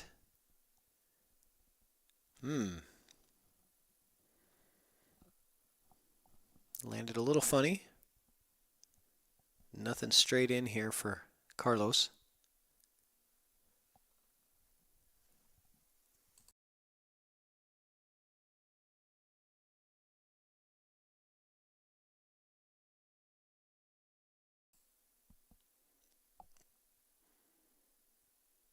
And the problem with winning the hot seat, like Charles did, is that then you have to sit for like 3 or 4 hours and wait for the 4th place match and the 3rd place match to finish.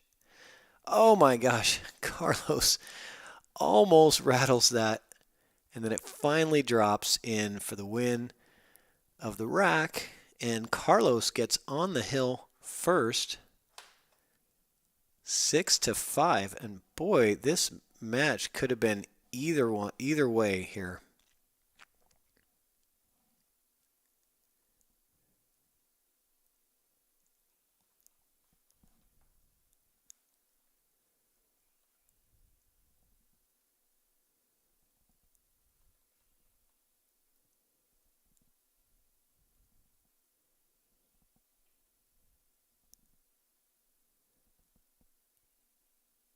There's a big difference between 3rd place and 1st place when it comes to the payouts here, and especially the side pot money, because all that side pot money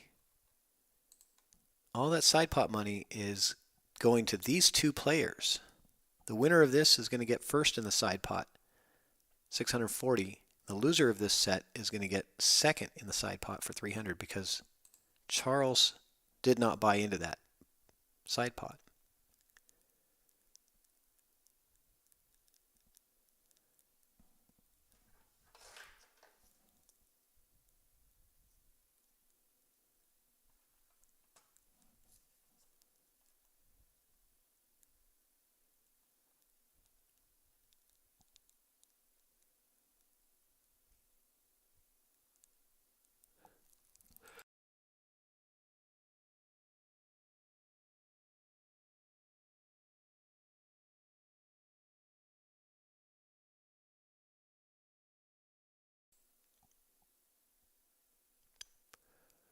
So cutting that down the rail, the point caught the cue ball to slow it down.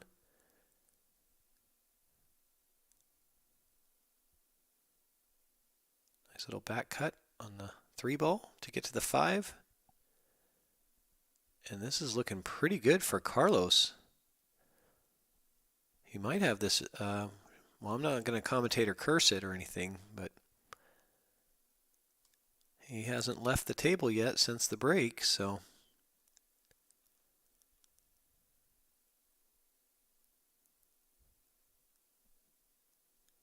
See if he can stay in control. The match is in his hands right now. He's the decider for if he wins this match. It's up to him.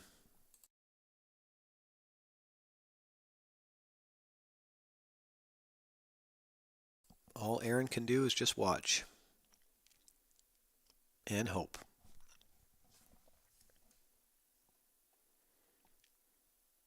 I don't know about this one.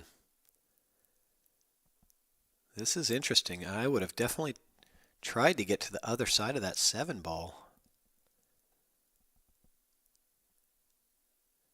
But he is really close to straight in, but on the wrong side of the 7. That is not going to get it done. So I'm sure, I mean, we can't see Aaron, but I'm sure his face has a look of relief on it after that shot, saying, okay, I'm pretty sure I'm going to get back to the table here. It's just a matter of what you're going to get when you do get back to the table.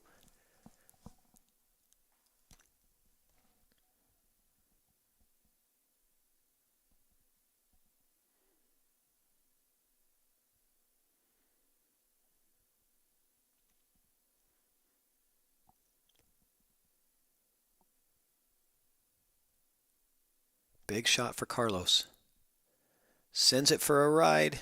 Goes 18 rails and lands pretty straight in for Aaron Moss to pick up a 2-ball.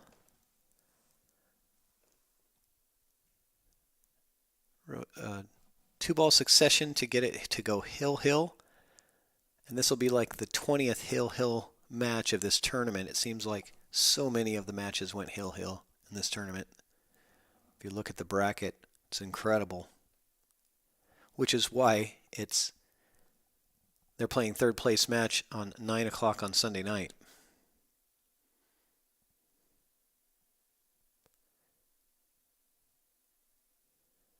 Aaron slow rolls the 8.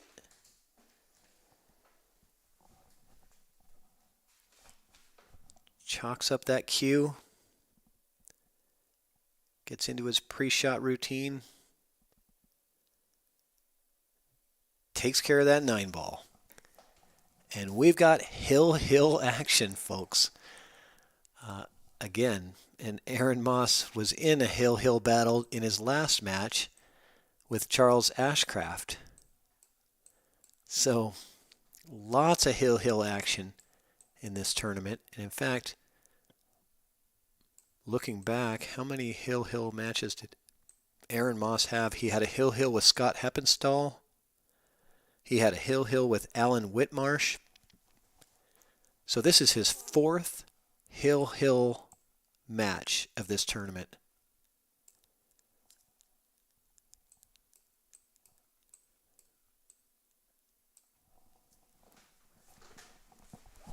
One rack of 9 ball to get to the finals. Who do you guys have? Who's it going to be?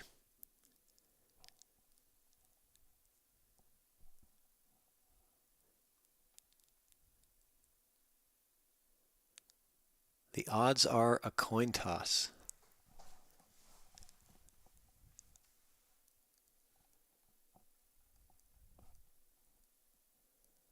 Brian Brosnan says the Moss Man.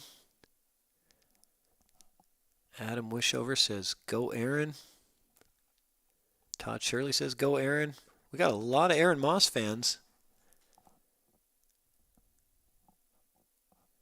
Did anybody tag Carlos in this live stream post? Got to get some of his friends and family in there rooting for him.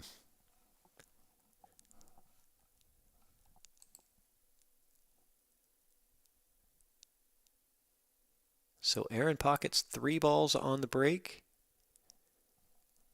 Gets a cut shot on the 2 ball.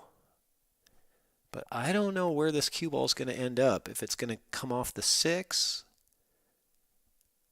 or if he misses the 6, he's got the potential to scratch, I think. If he comes off the 6, he's probably not going to get a good leave on the 3. So I don't know how this is going to work out. But maybe Aaron does. I don't know. He's at the table.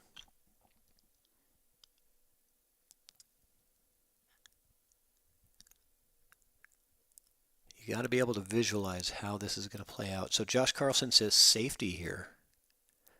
Okay.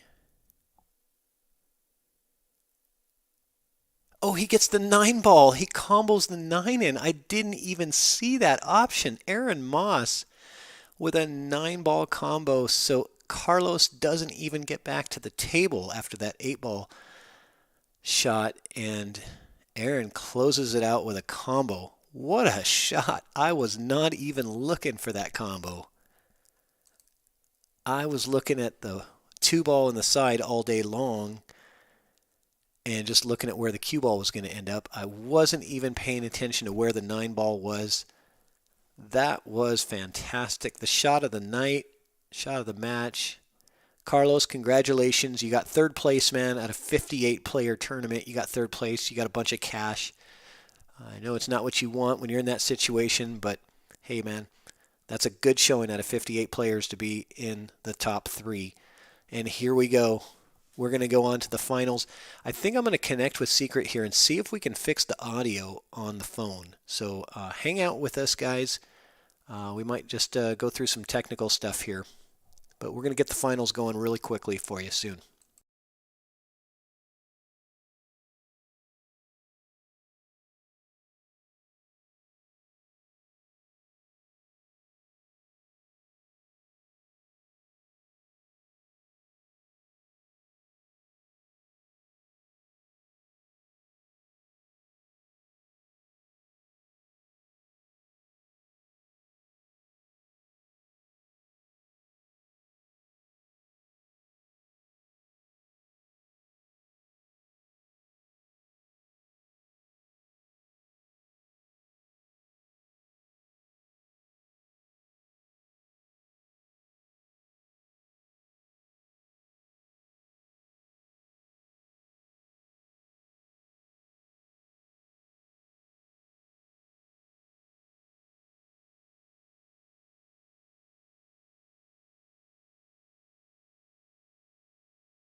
Don't be alarmed, guys.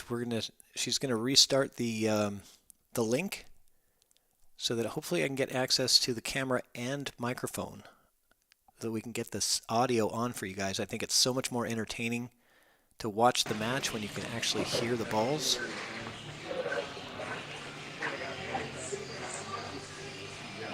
Okay, we've got audio. Perfect. Oh.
Well, we had audio for a second there.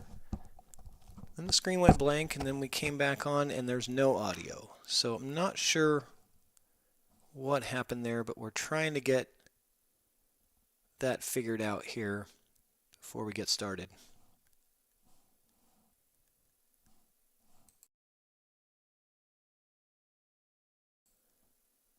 All right, well, we might not have audio for this one, so it is what it is. We'll make the best of it.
Okay, so we could not get the audio working, but that's okay. We got the finals match. You guys got me commentating. Here we go. This is the finals.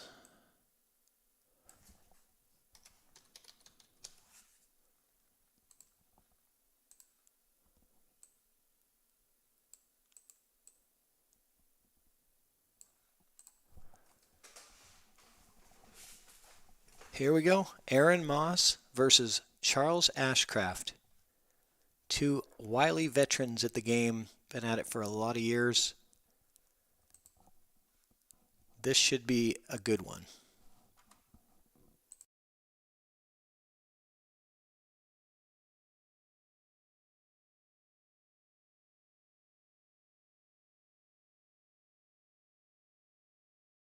Robert Stockbridge says this tournament has had 30 Hill matches.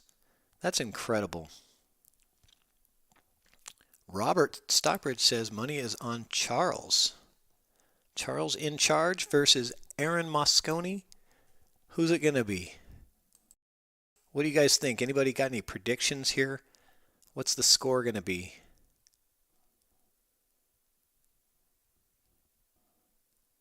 Let's have some fun. Put in your predictions in the chat. We'll see who's closest.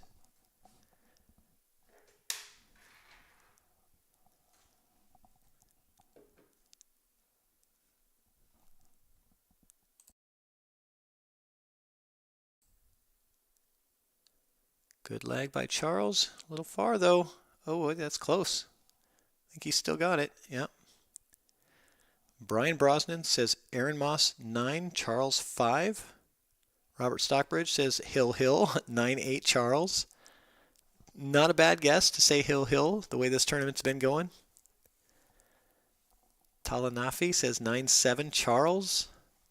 Secret Wong says 9-5. Doesn't give a prediction. Oh, Aaron. Okay. 9-5 Aaron. I'm going to say 9-8 Aaron. That's my prediction. And I'm just going with them because he's Kitsap County. We got to root for our own, so but I think it's going to go the distance here. And now is this a double? This is a true double dip, so we could be here all night, guys. Secret, is this a true double elimination? So if Aaron wins this set, does he have to play another set and beat him a second time? And if so, is that second set also a race to 9, or would that be a race to 7? Just to get some clarification here.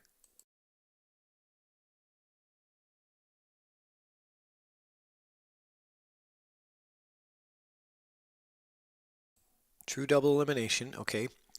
And the first race is 9, and then if Aaron wins, would the second race be a race to 7? Okay, yes it is. Okay. So Aaron Moss needs 16 wins. He needs to win 16 racks to get first place. This could be a while, guys. Hope nobody has to work super early like I do. We'll see how that works out.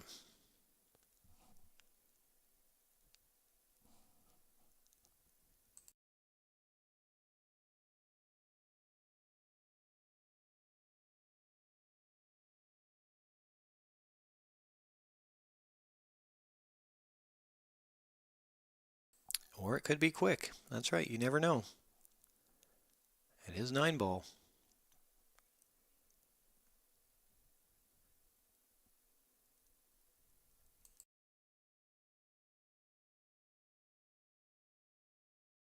So Charles with that soft break. And he pockets the 1-ball and the 2-ball. So in the last set that they played, Charles was continuously racking the 1 and the 2 and the 3 right behind the 1. And Aaron had to call him out on it and say that is not allowed because it's pattern racking. And he made him change it up. So we'll see if that comes into play again. And I don't think Charles was intentionally trying to do anything illegal. I think he's just used to racking the balls that way.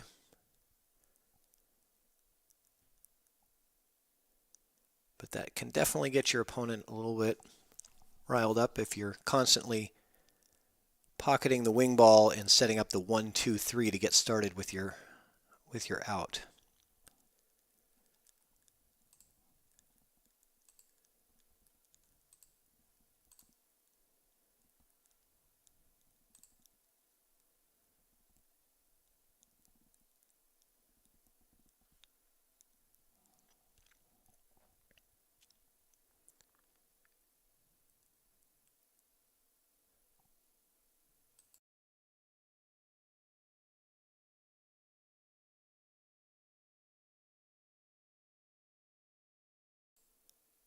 Okay, so he really hammered into that 6-ball, and now he's going to have to make something happen here with this back cut on the 4.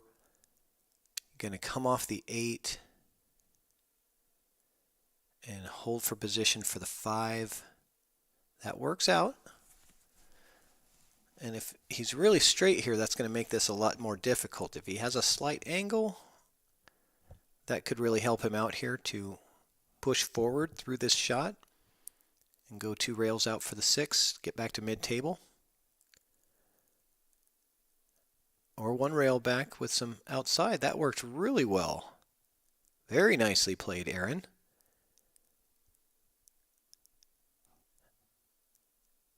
So let's see what he can do here. That was the toughest shot of the rack.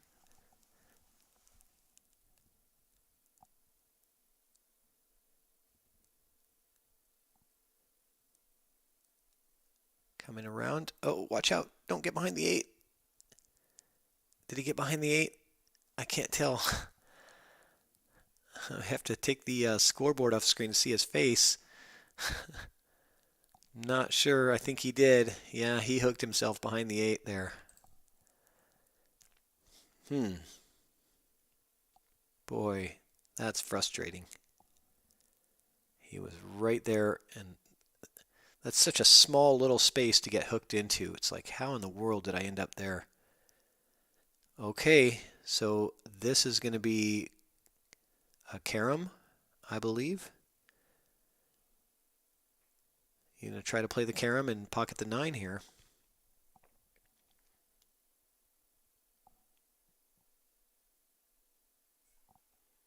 Charles going to try to win this rack with this shot. Get on the board first.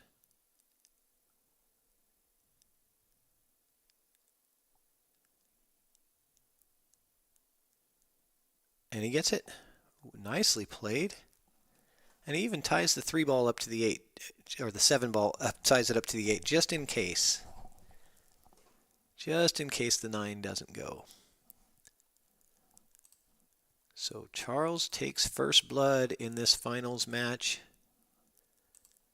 We're off and running.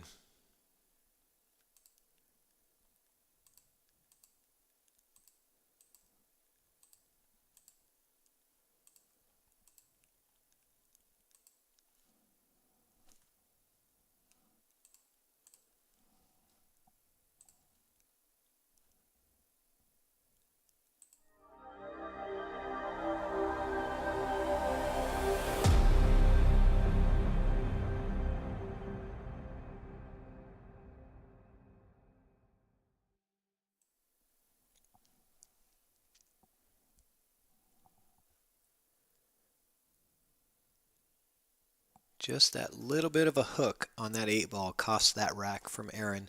He made some great shots to try to get out of there, and he missed his position by a 1/16 of an inch. What are the odds of hooking yourself behind the 8? Even if he bumped the 8 with a little bit stronger speed, he would have been perfect. Just hit at the perfect speed and the perfect roll to get behind the 8 and cost him that rack.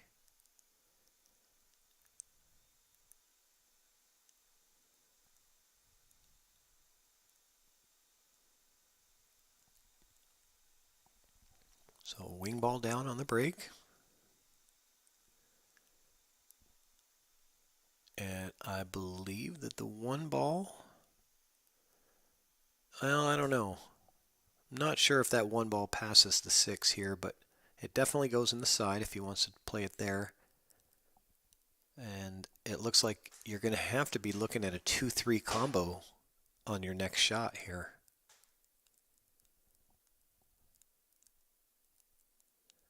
Ideally, you want to play this in the corner if it goes. It does, because that allows you a much straighter shot on this 2-3 combo.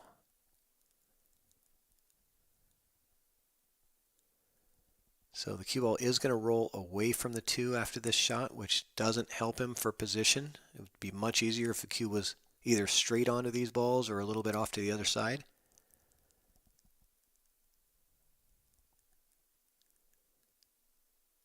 But he just uses the rails and comes around, hits it a little hard, but still, he's still in it here. 2 to the 4 is your next shot, and that's nice because that 4 is very accessible to the side pocket here. You just got to focus all your attention on making this shot with a nice, smooth, medium stroke.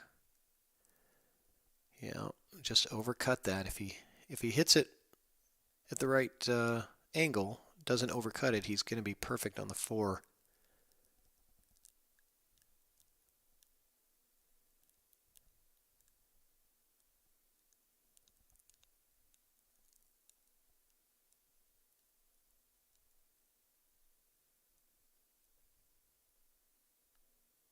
Aaron tries to hold for the 4 and was not really even close to being able to hold that cue ball.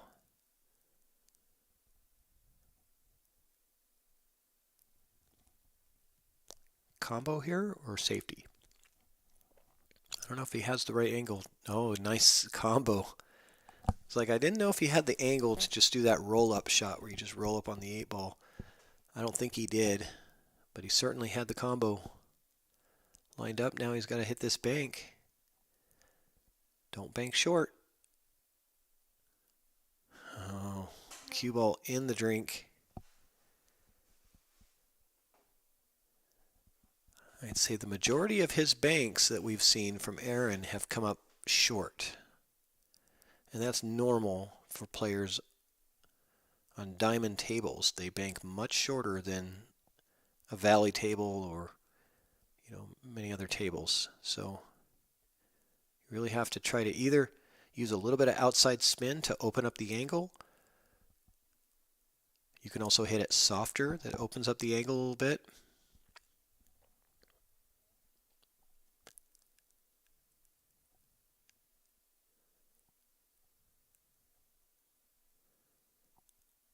V. Lang, who's your, oh, nice shot on the 5-ball there.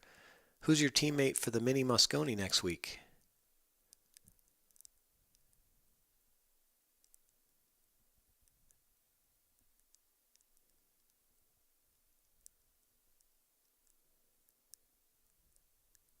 Oh, Charles is. Okay. And who's the other player?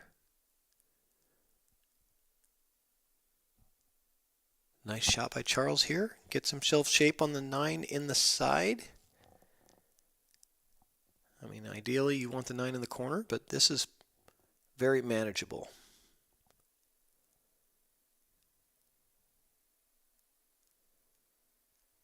I assume that the Mini Mosconi is a 3-man team.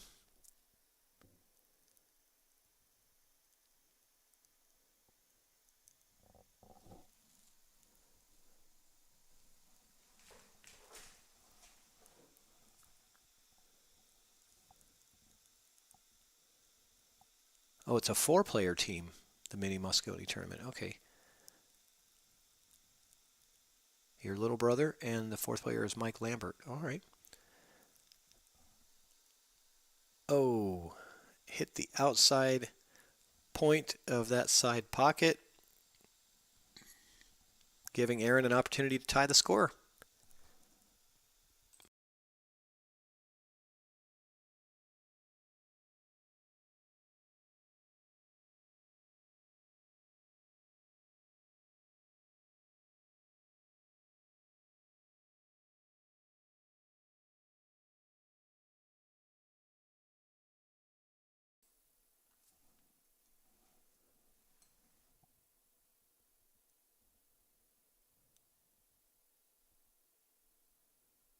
Oh, no. Aaron does the same thing and hits the outside point of the pocket.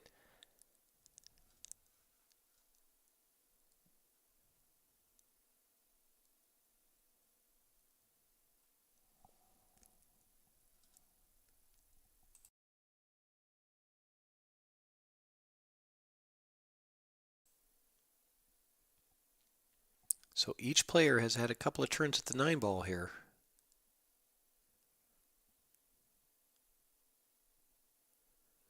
And boy, they're both I think both players have missed the 9 twice in a row, I believe. Or no, I guess just Charles missed twice in a row. Aaron missed it once. All right, so the 4th attempt at the 9-ball, it does go down. It goes to Aaron Moss. He ties the score. And we are now in a shorter race to 8.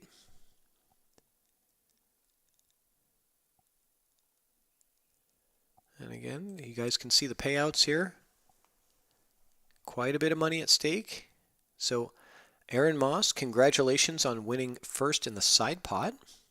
So he's already locked up $640, and he also has a guarantee of the worst he can get is second, which is $540. So Aaron has already locked up $1180, but he's got the opportunity for another $600 more if he can take first place here. So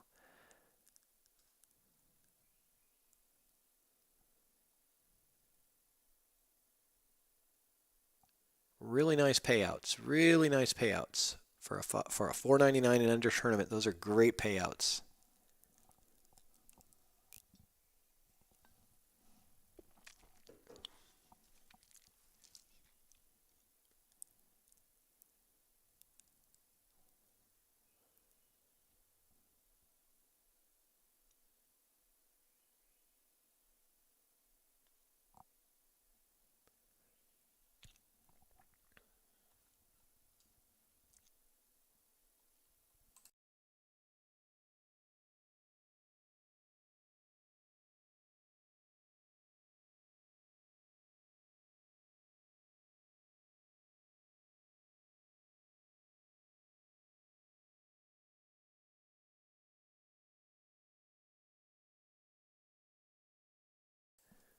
So I'm not sure if he's going to be cutting at this one or banking it or playing safe, because the 2 ball's all the way on the other side of the table here. He's banking. Banks short. Again, he's got to work on those banks because almost all of them have been coming short. So I think when he watches this back, that's something to keep in mind, is to work on that. The harder you hit it, the shorter it's going to bank.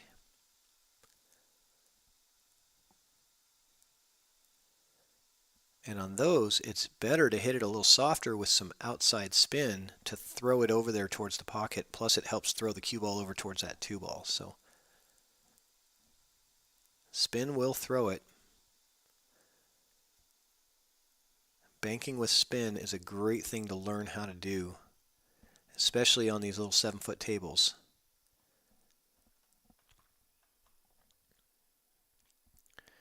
Todd Shirley, I disagree. You can bank hard on diamond tables. I do it all the time. When you want to shorten that thing up, you want to just jam it in there and get your position, great. You know, they'll bang very true and very straight with a hard shot. You just have to make the adjustment for how short it's going to come.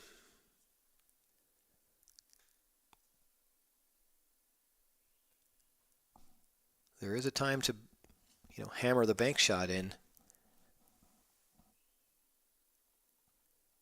all depends on what you're trying to do with the cue ball and what angle you have.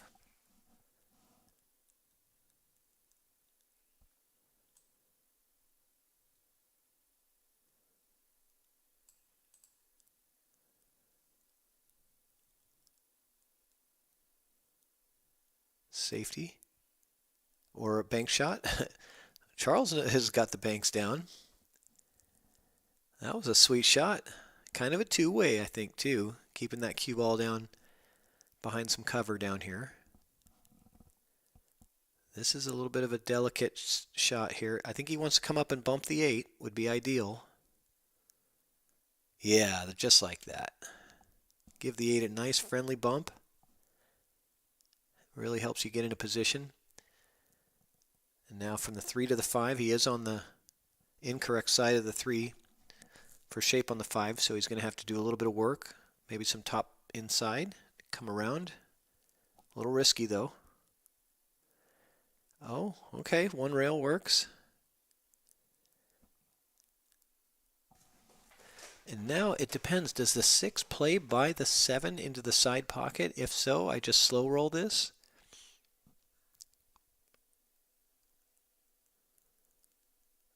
And that's not going to be good.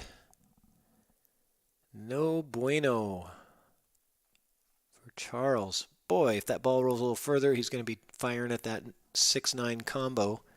But I think his intention was to hold for the 6.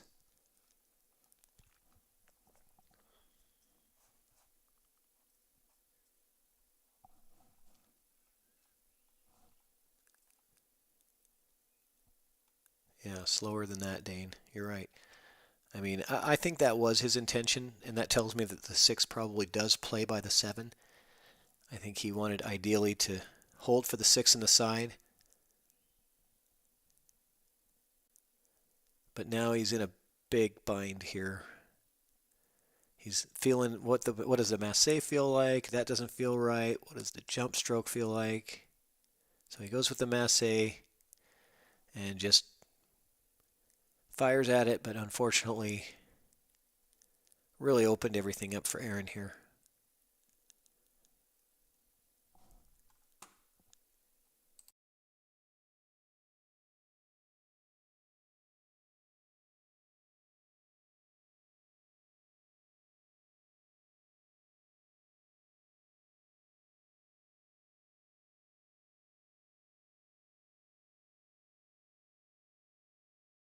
The only place you want to be is not behind the 8. So in this one, although it's tempting to maybe take a stab at the carom here and go for the carom shot on the 9, I stay away from it. I'll draw away from that thing because that's not going to give you the best position on the 8, right? It's tempting to go for those. It's like, oh, I'll play it as a two-way, right? And pocket the ball and try to get the win with the 9. You got to resist that temptation and draw away from that 9 ball and bring that cue ball around, because that 8 ball is in the dead center of the table. It's got 6 pockets that it can go into. You just don't want to bang the 9, not make it, and leave yourself this, because there's a high probability that you're going to end up turning the table back to Charles to pick up the win. Let's see if Aaron can come out of this one. Oh, he does nicely. Oh, get out of there. It wipes the sweat off of his brow. He survives. He survives the mistake. But guys watching, don't fall for that temptation of taking those two-way shots to try to go for the 9 when there's only a couple balls on the table left. Stay away from it. Play your position on the next ball. That's the most important thing.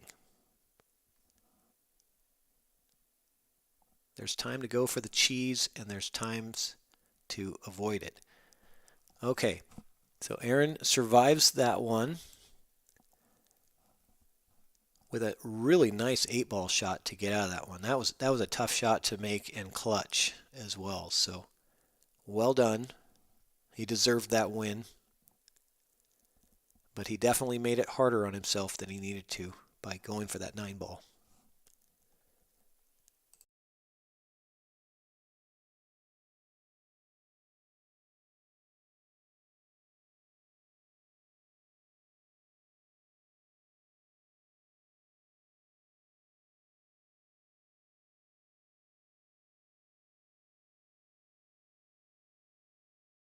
I understand the temptation, though, because you know you're going to make your ball. That's a guarantee.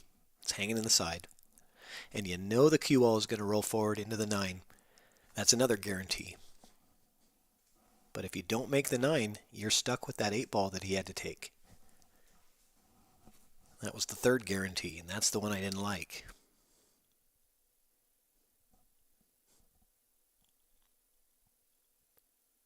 Two balls in the corner, a ball in the side. One ball, does it open up? Oh, one's down, never mind. 2 balls is the first shot here. 9 is sitting over there by that corner pocket. Boy, if Aaron can make a good shot on this 2-ball, he's got a great chance at this rack. Try to keep his run going here. What's up, Ricky Mickens in the chat? Yeah, that was a great 8-ball shot. He definitely earned that win with that shot.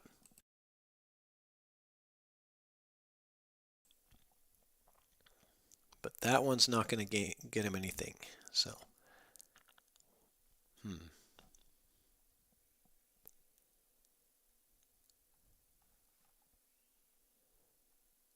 This is a great finals. 2 veteran players have been at this game for a while.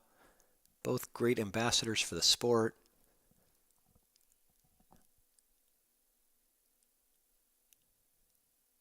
And I've been wanting to see Charles's game for a while. I've never really gotten the chance to watch him play. He was scheduled to play on the Chalk Box for the Veterans Day show in November.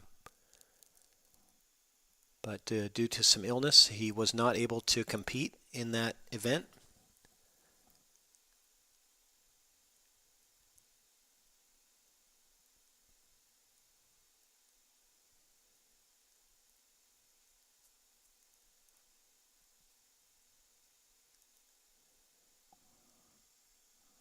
Very happy to see both of these players in the finals.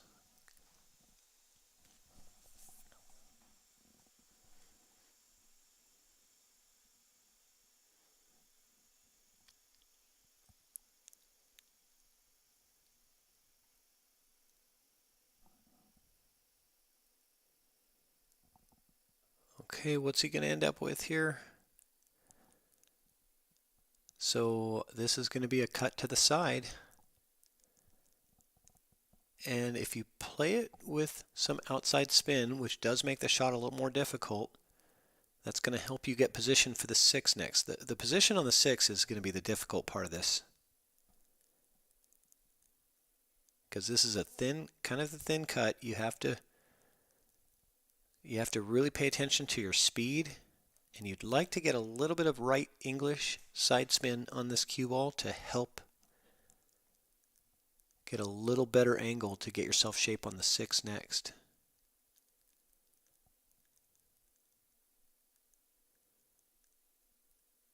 Undercuts it. Cue ball down to the rail. Tough shot for Charles.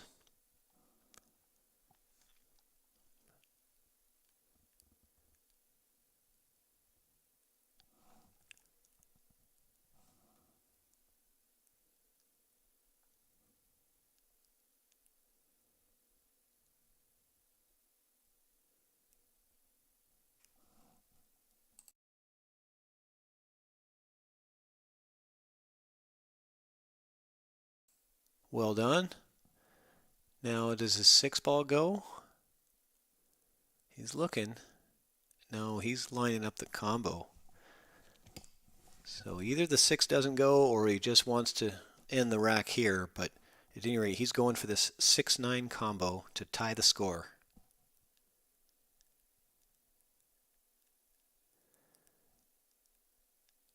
Drastically undercuts it and scratches. That's going to hurt. Now, do you guys go for the combo here, or do you just go ahead and pocket the 3 balls and get out? Me personally, I don't like combos. I will take these individually just because I know it's, for me, funny things happen when I try to combo a shot in. Even though this is a pretty simple combo shot, there's probably no wrong answer here. He's probably 90+% to get out either way. But I'm taking them individually. That's just me. Bill Steele says easy out, no combo. I wouldn't combo, V says. And that's why sometimes combos are a little, you're just a little off on a combo and it doesn't go. Versus 3 individual shots when you start with ball in hand. We all know that we can stay in a decent line enough to get 3 balls in. So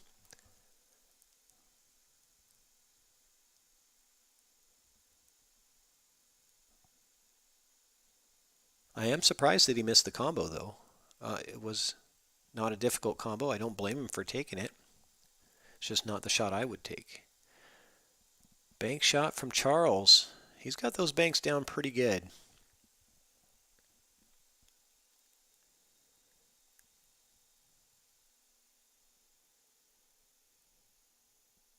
And a tester on the 8 here.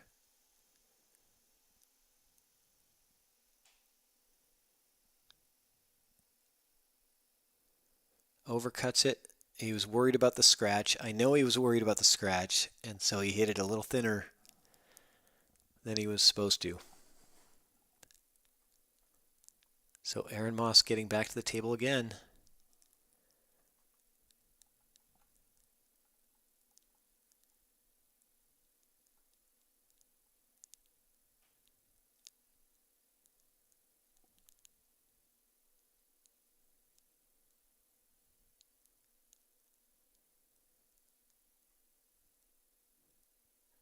Nice shot. Got a nice manageable distance here on this 9 ball.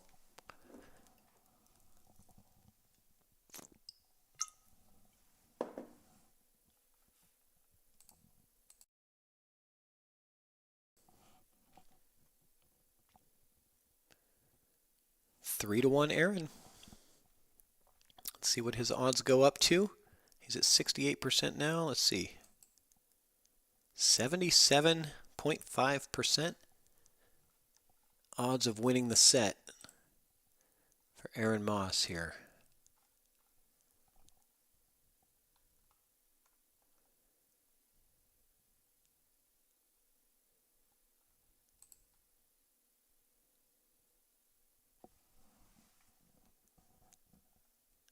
And they might decide to chop this if Aaron wins this set, because it is getting late.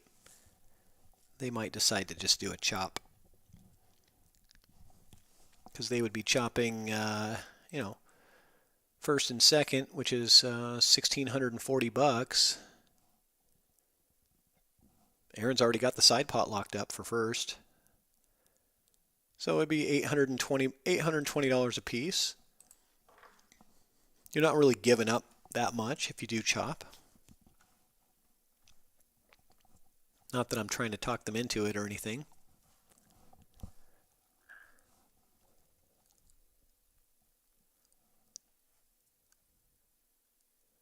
Three ball down, cue ball down, 8 ball down.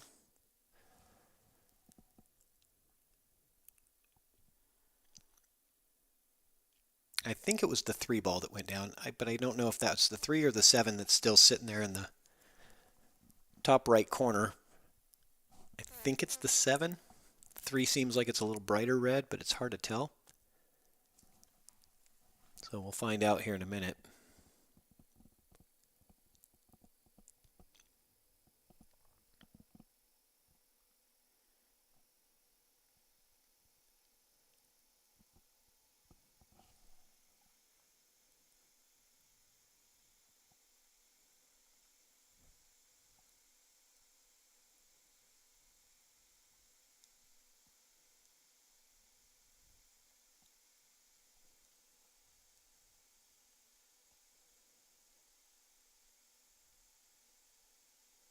So we're going to find out right now. I guess it is the 7 because he's aiming at the 4 here. 4-7 combo. And what's he going to get? He needed a bump there coming back into it. I think you're going to be seeing a safety here. I see playing off the right side of this 4. A little bit of right spin outside English. Brings that cue ball 2, maybe 3 rails. And try to find a good hiding spot behind the 6 or 9 ball. That's what I like here. And you don't really want the 4 to move very much. You want it to stay right around that second diamond on that bottom, on that side rail. Holy smokes. He just fired and kicked at that thing. And he still ends up behind the 9. So that's another way to get behind the 9 or the 6. Is you can just go full power into it and kick it. Close your eyes and see where it lands. Unbelievable. Aaron can't believe it. How did he hit that hard and still get stuck completely behind the 9? So Aaron does have a 1 rail kick at this. I can't help to laugh at that one. That's just...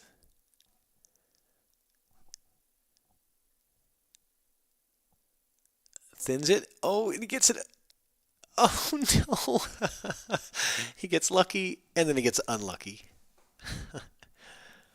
God, man, that was a lucky shot for about 2 seconds. And then it was very unlucky. Well, we are seeing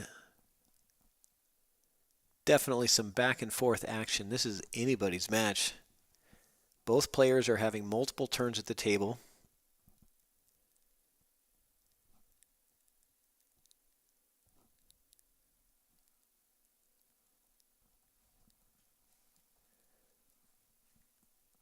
Okay, draw back. Let's draw this thing off the side rail. Is he using top? He's going to run into the 9 if he uses top. I don't really understand that one. I think just draw. He would have completely missed the 9 by drawing it to the side rail and back out for, it was kind of ideal shape there. So I think, a little bit of a mental error there. I think it's the fatigue. You start making, not as good decisions when you've been at it for all day, and yesterday from 9 in the morning till whatever, midnight or 2 a.m. and then you come back at 9 o'clock this morning and it's almost 10 o'clock at night again. The fatigue really sets in.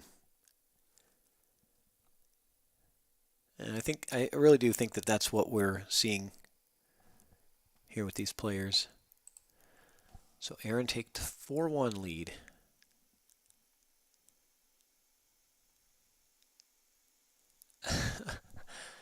Dane, you and Christine, you've got you guys have YouTube issues. Lost audio and realized wife went into the house from the garage and took her phone and my volume was turned down on my phone. Okay, well, as long as you've got volume back, that's the important thing. Yeah, Ricky, Charles does seem to love those banks and kicks. He does choose those quite a bit.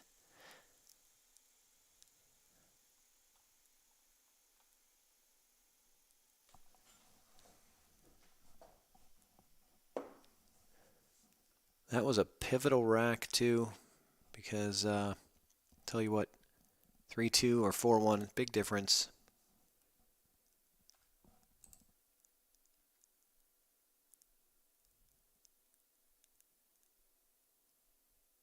Pockets balls all over the place. I think he made 4 balls on that break. Almost every pocket got a ball. And does that 2 ball even have room to go by the 8? I don't think it does. I think he's looking at this carom shot.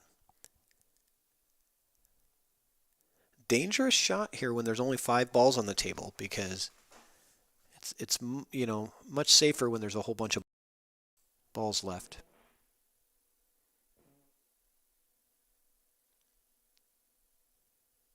He does go for it, though. And he gets pretty good. He got some distance here. But he's given the table back to Charles with an opportunity, and half of the balls are gone. It was definitely a risky shot from Aaron.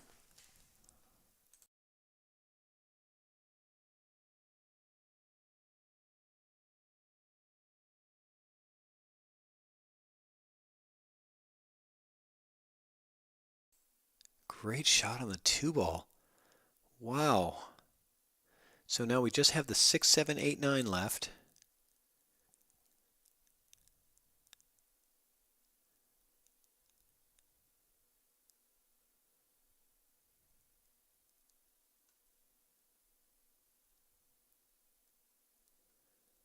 And Charles is really struggling right now. He kind of throws his hand up. Frustration is setting in. The fatigue is setting in. These guys have been battling for hours and hours.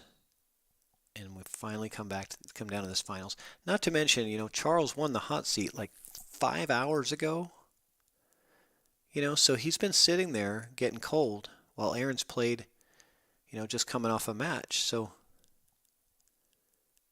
that's really hard to do.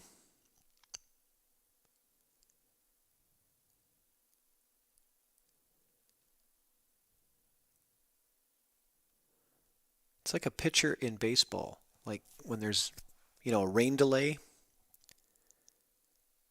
It's really hard for that starting pitcher to go back out there after sitting on the bench for, 45 minutes or an hour or whatever. His arm gets cold.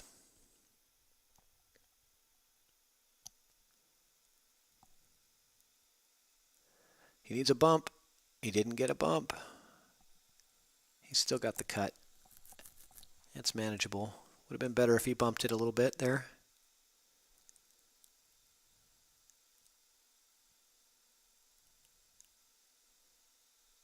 And he hangs it. 9-ball hangs. Some cheese candy for Charles here.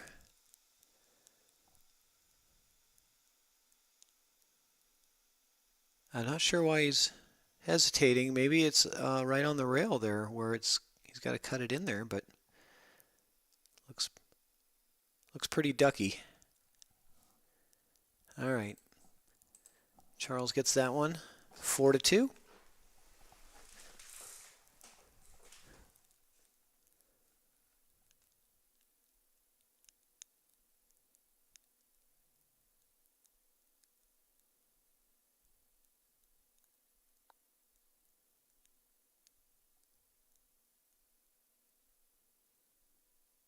So, Dane, both you and Christine are watching on separate phones.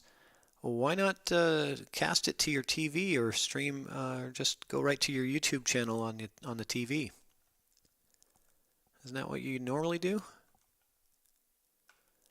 That's the best place. That's the best place to watch this stream is on YouTube. Facebook is great for the chat because all your friends are on there, but watching it, so much better on YouTube.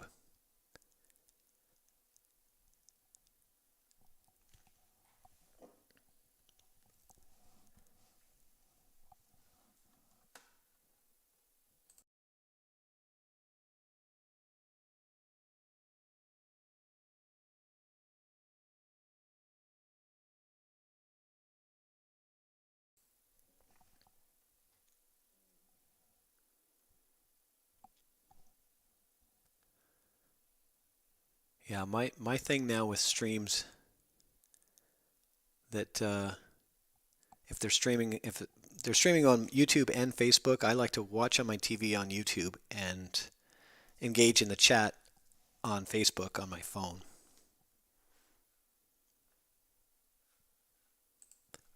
That's my pro viewing tip.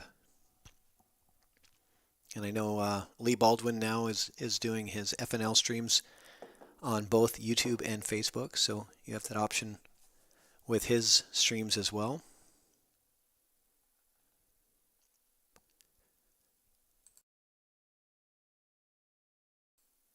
Nice carom shot there with the 1. Doesn't really get a good look at this though. He could play the 1-5 combo. I think it's either that or a safety here. And personally, I prefer the safety because you've got lots of room. Getting behind the 8 or 6 with the cue ball is pretty natural here. He doesn't have to do a whole lot. So that's what I'm looking for here. I don't like taking on this difficult combo because I just don't know where the cue ball is going to end up, or the 1 ball.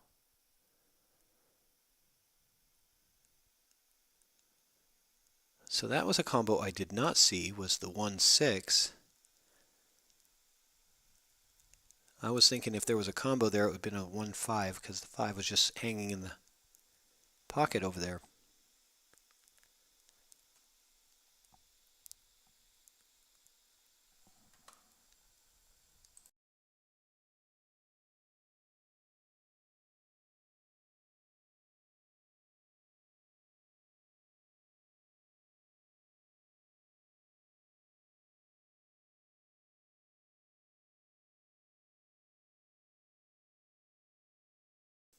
Okay, that worked out.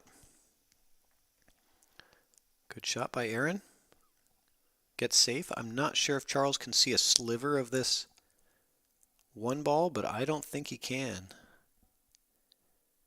I think he's going to have to go 2 rails into this ball. This is when you check it up with a little inside. Yeah, good shot. Great shot by Charles. Gets the 2 rail kick, comes full into the 1. Very nicely played.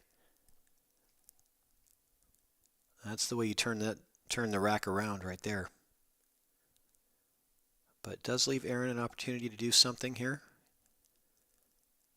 Let's see how crafty he can get. I don't know if that was crafty. I wouldn't call that crafty. He definitely got a good roll there.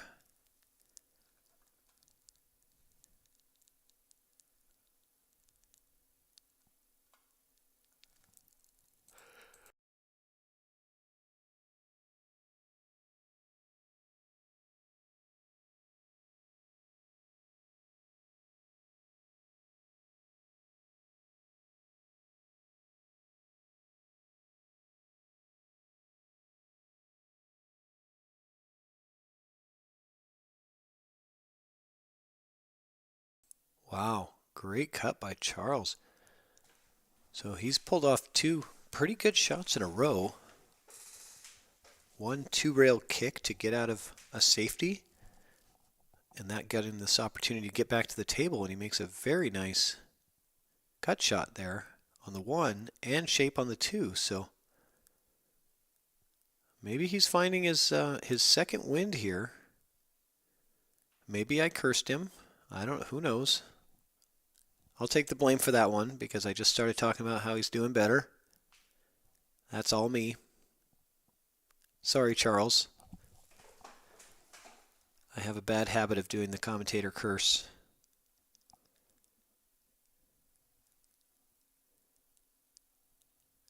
Yep. That is my special power. I should start a business and call it commentator curse for hire. And like, you know, if you're playing an opponent and you need to make them miss, you just send me a Venmo for, 40 or 50 bucks and I'll throw the curse out there. Works like a charm. I think it's a good business model. What do you guys think?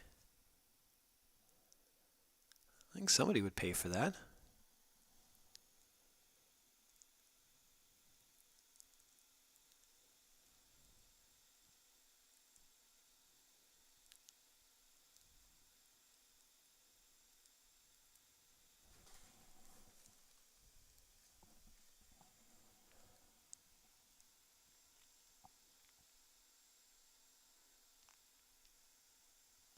See if this 4 slips by the 5. Oh, he's playing the combo. And he's going to leave a combo for Charles here. Might be difficult to hold this cue ball.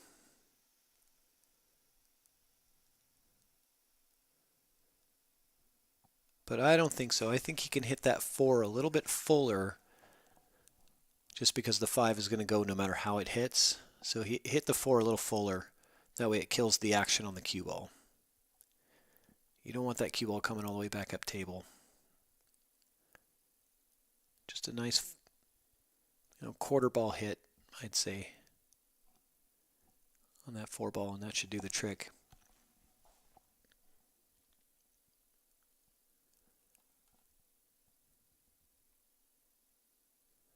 So, not sure where Charles is going. Maybe he's putting an extension on his cue. It looks maybe he's got a little bit of a reach here.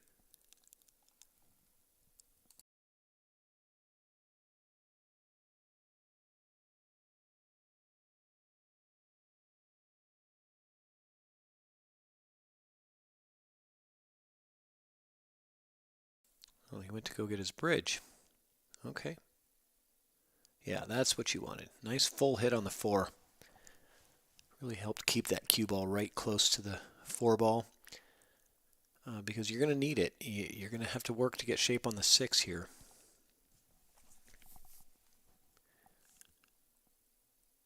Like to maybe draw back for the 6.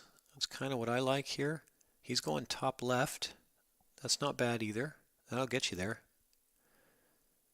That'll get you there. That's okay.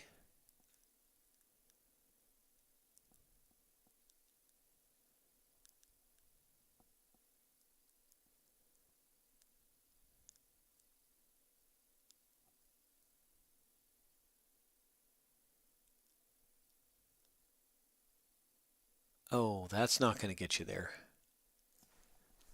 That's going to give Aaron Moss opportunity to take a really commanding lead here. He's already at 78% chance to win the set. With a win here, I'm sure that goes up to at least 85%.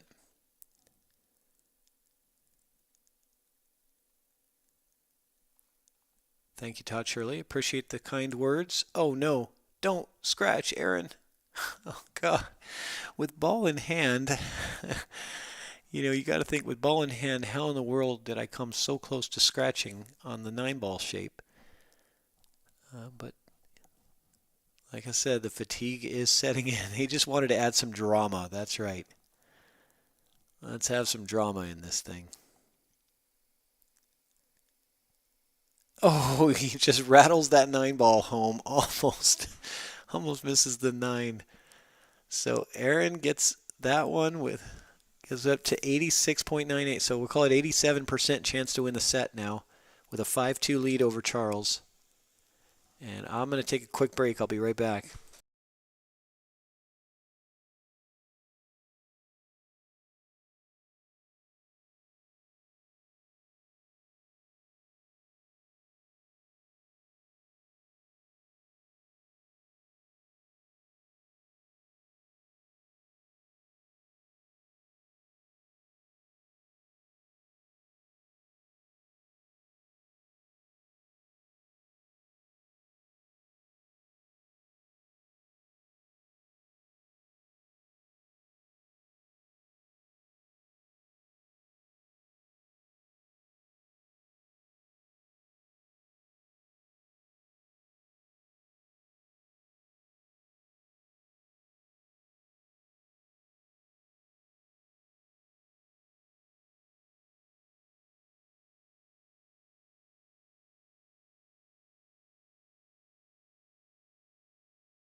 All right, what did I miss? What did I miss? I just got back. Ball in hand for Charles. 4, 5, 7, 8, 9 left on the table.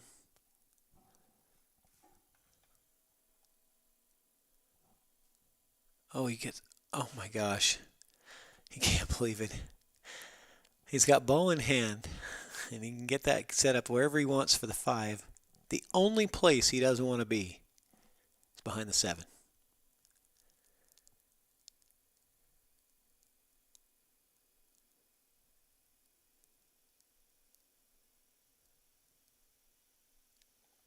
That is brutal.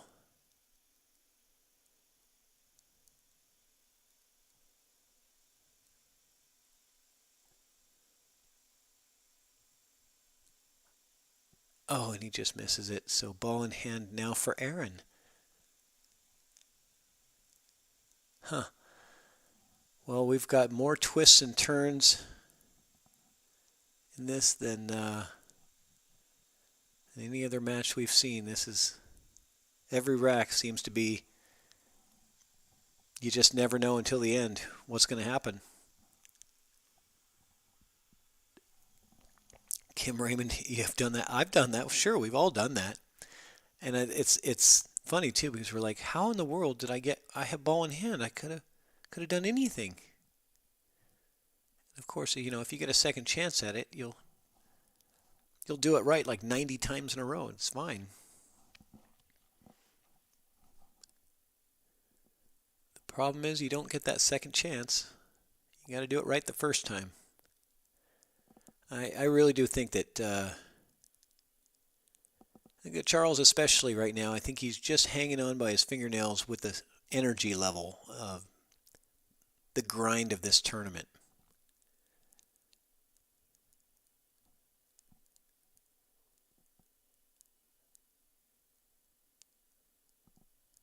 Just trying to hold it together long enough to get to 9.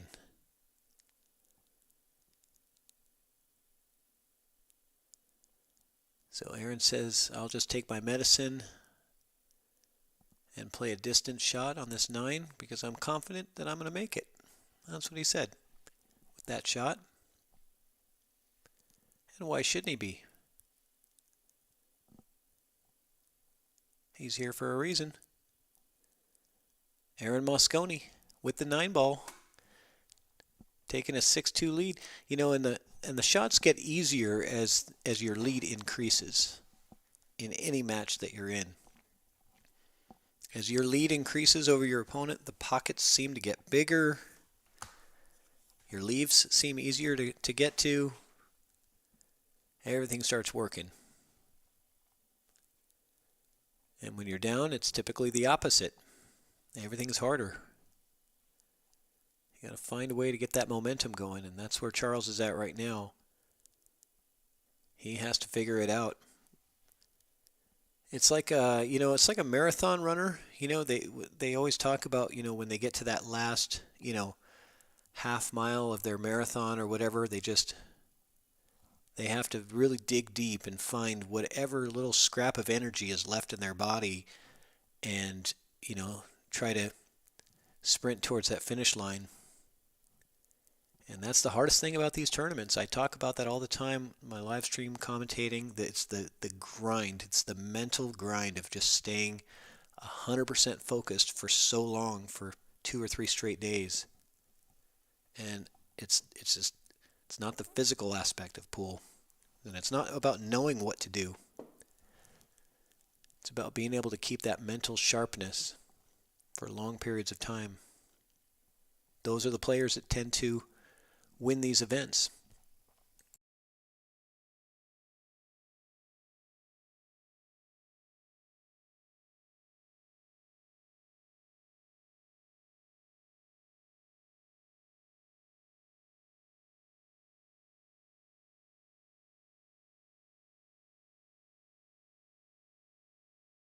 And Secret, if you're listening, I think you do need to update the bracket. Not that it really matters, but the bracket in Challenge is still showing that Aaron and Carlos are still playing. But we all know that that's not true because we're watching this.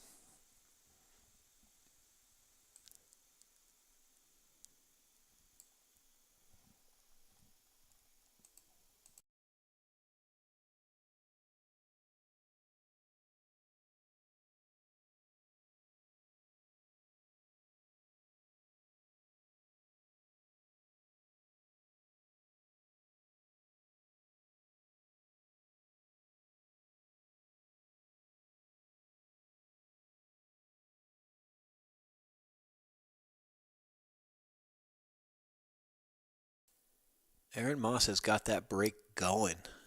He's pocketing multiple balls, 2 or 3 balls, sometimes 4 balls on every break, and he's really starting to get the cue ball control down as well on the break. This one is just unfortunate where the ball's kind of rolled into the path here. I don't think he has an open look at the 1, but he might. He's looking at it. So that tells me that he could at least go rail first with a nice slow shot and drop that 1 ball in, and he's going to be on the 2, so I think he's okay here.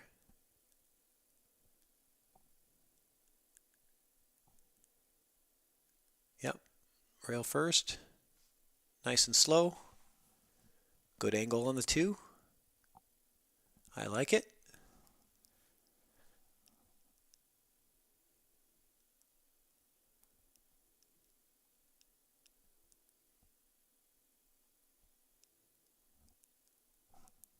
Lee Baldwin jumping in the chat, rooting for Mr. Mosconi.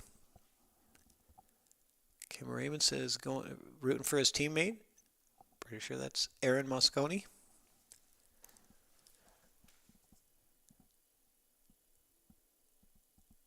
All right.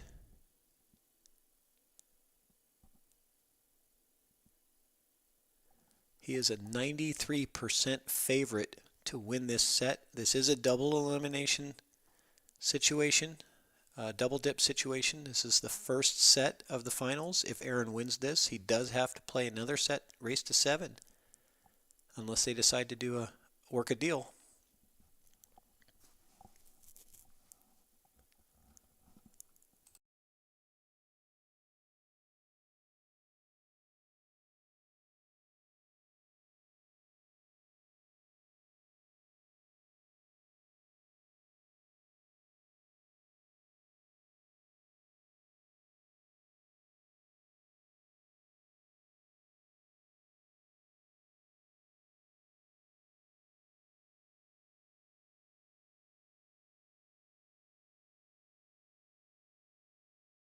Oh, he just falls a little short of making that 5 ball. And this is what Charles needs. Breath of fresh air here.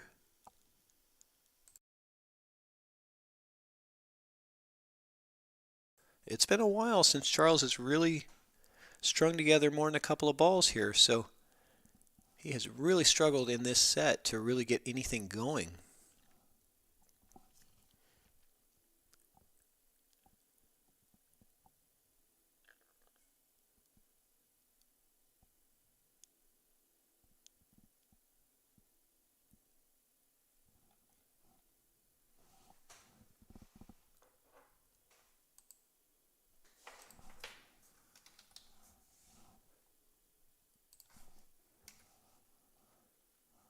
No angle on this 7 ball. I think that is correct. He's going to have to draw back. Watch out for that side pocket. Boy, he just can't buy a win right now. He is struggling. And yeah, this is tough. This is tough for him. So Aaron's going to pick up another easy win here.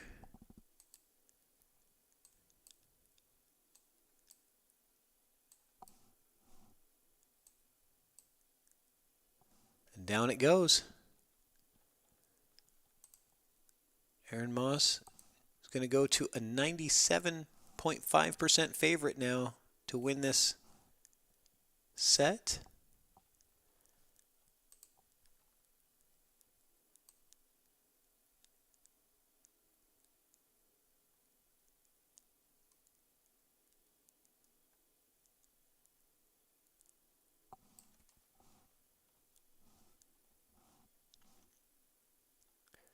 And Aaron has won 7 of the last 8 racks in this match. Because Charles took the first lead at 1-0, and the next 8 racks, 7 of them went to Aaron. So that's pretty significant.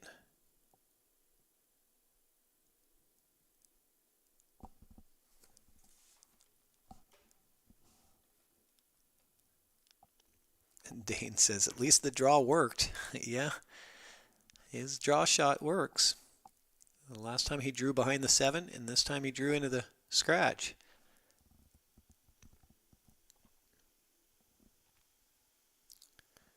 And Aaron is getting lots of breaking practice here.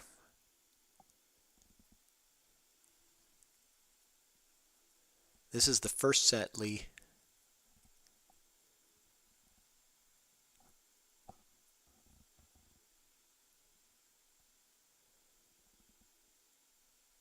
And thanks for joining, Lee Baldwin. I was talking earlier about how there's no volume in there. We did have volume in the pool room, so you guys can hear the sounds of the balls. I know you do always appreciate that. We just had a little technical difficulty and lost the audio. So it is what it is. We tried to get it back, and we're not successful. So.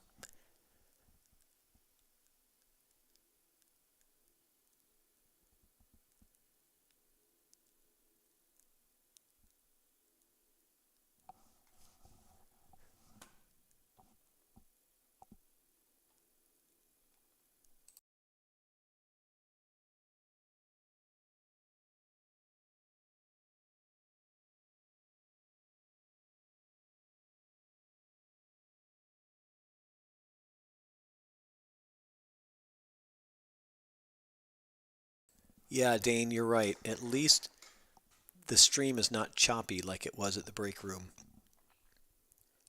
I would rather have no sound than a choppy, poor internet connection stream. That was bad for a little while.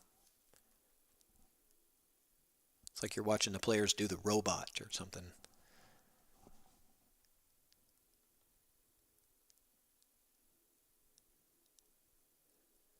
So he's going to bank for a safety position here. I'm pretty sure. Yep. Does he get there? Yeah, he does get there. I think he underhit that because I'm assuming he wanted to go that second rail and bring it back down to sort of between the 5 and 9 area, and to push that 4 a little further along towards the center of the table, towards that middle diamond.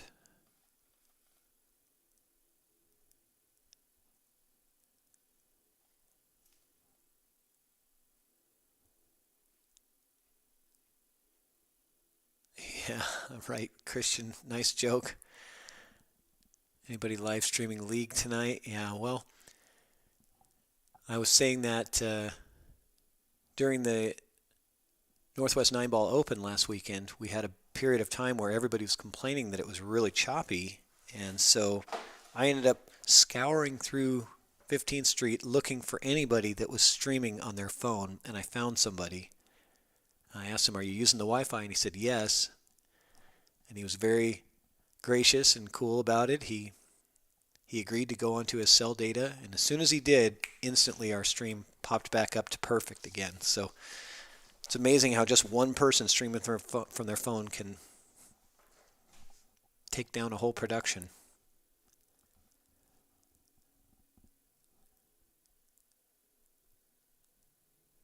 Oh, what's not another scratch? Okay.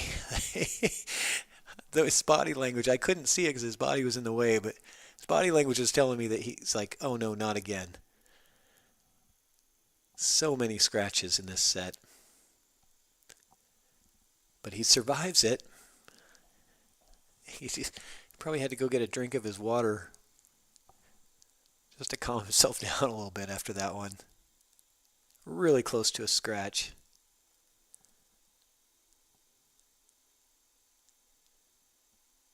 Comes a little short here on the 7.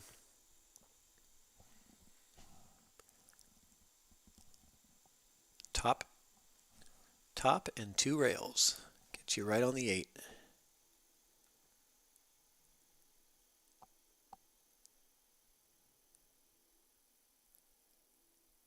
Should be pretty natural position if you just use top. Let the rails take the cue ball where it needs to go. And off the 8, okay. Well, he didn't scratch, so there's that.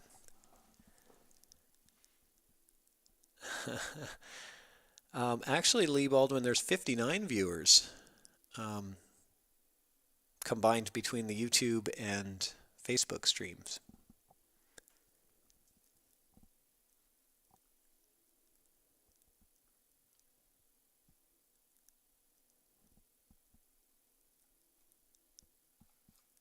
A lot of people want to see these players, one of these players win and take down this 58 player field. We're down to 2 players. Aaron Moss fires at that 8 ball. Is it going to lay up by the side? It is. It lays up by the side for Charles to give himself another opportunity to get back into this thing. So here we go. It's go time.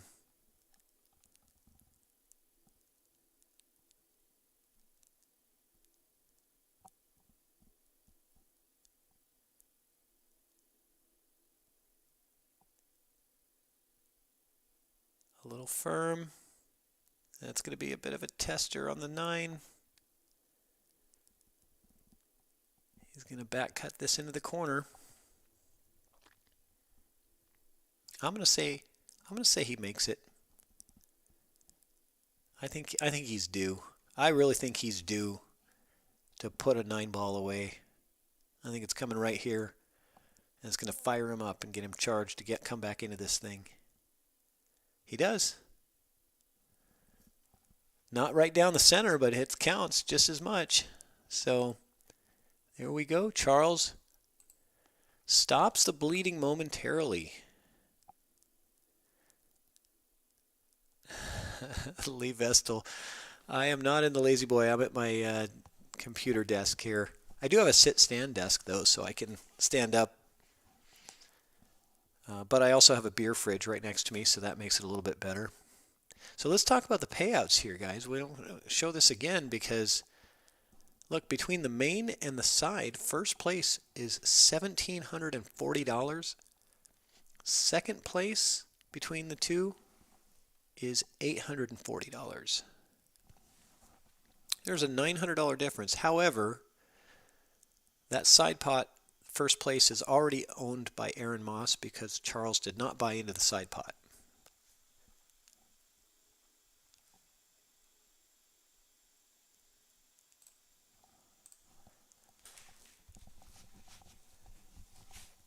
But some pretty serious cash on the line.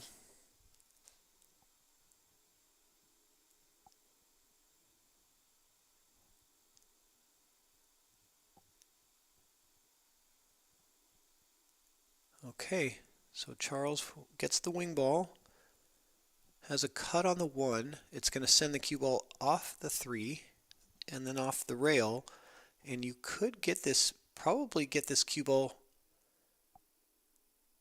You know, there's a good chance you could get on this 2 ball here. I think it's going to take a little bit of work to get it there. I'm not sure, actually. The cut on the 1 might be too thin, and that means you're going to hit a fuller piece of the 3 that's going to send the cue ball over towards the side there. Yeah, I don't know. The way Charles has been playing, he's going to bank it. Bank it and draw for the 2. Actually, now that I look at it, I think that is the right shot. Bank with draw. And if you don't make it, there's a good chance that you're going to leave it bad. Yeah, Josh, you like it too, bank. Dane, you like the bank?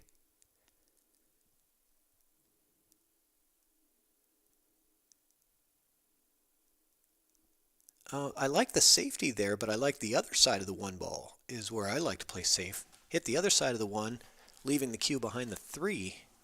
That seemed like the better option if you're going to play safe on that one.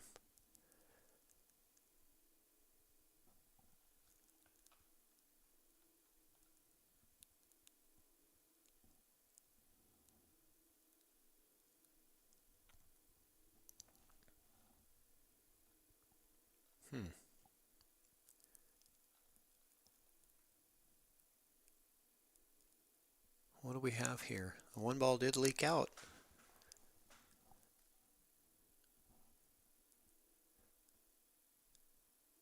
Depending on how this is sitting is whether or not you would shoot this with draw or follow. Looks like he's going top on this ball.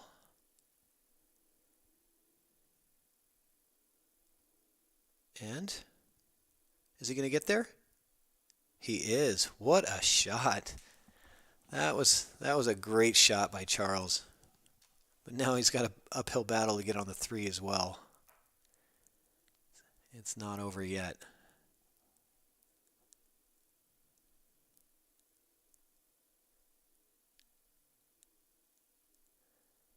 Lee, I would agree. That was the best shot of the match. He really came with it on that one. Okay, so he's got to look at the 3, but it doesn't go anywhere, so he's going to have to figure out what to do here. What do you guys like? Oh, he's already knows what to do. What do you guys like here? I'm not sure what to do. Bank that 3 ball? I don't know. I think you're going to bring that cue ball right into the path 3 is banking through. I think he's playing a safety here. Nope, he is banking. And it goes right in, and he gets perfect shape on the 4. What a shot. So a couple of really highlight reel shots from Charles, and he is getting fired. Maybe he just needed to get that win on the scoreboard to get himself going here.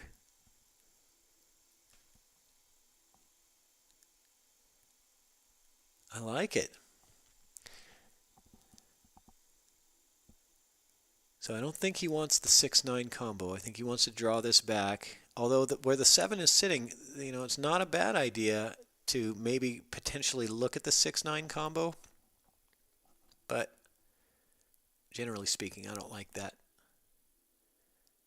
Uh-oh. What's this? And he gets the fluke, but he doesn't get the roll. Oh, God. And well, you can't, you can never complain about getting an unlucky leave when you got the fluke slop shot. It's like,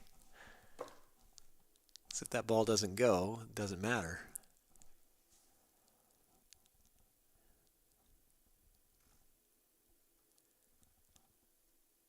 Well,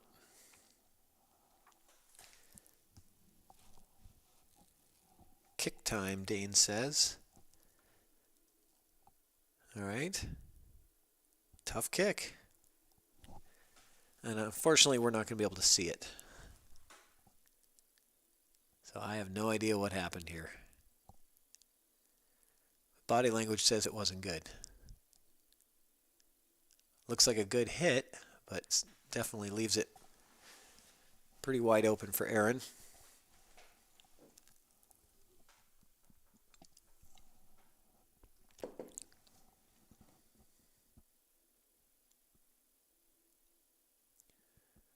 A little too much juice. That's okay.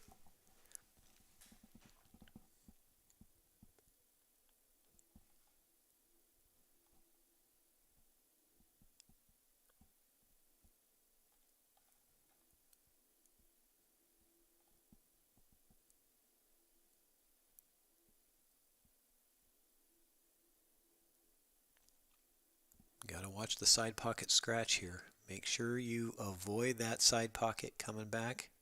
If you're doing that, good job. Very nicely done.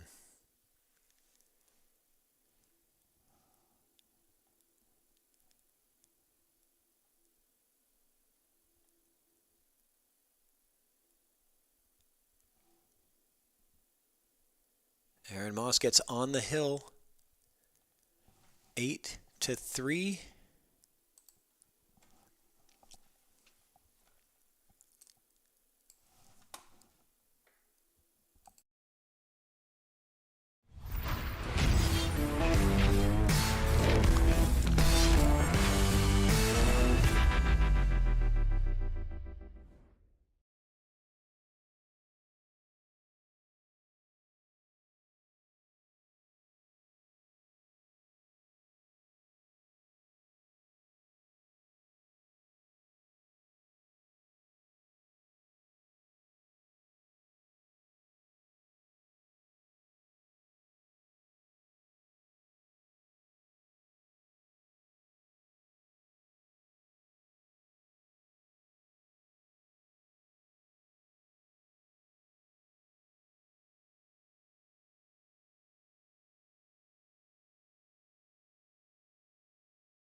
All right.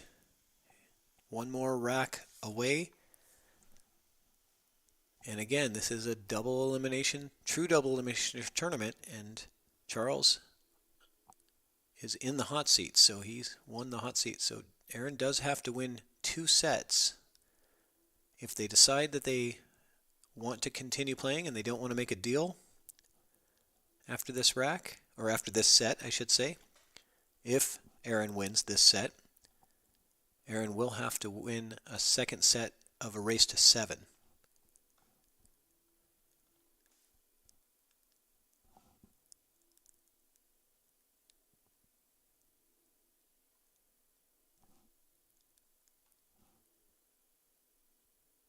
And I don't think anything got to a rail. Did it? Maybe the 8 did. I think he was pointing with his cue that the 8 ball did get to the rail.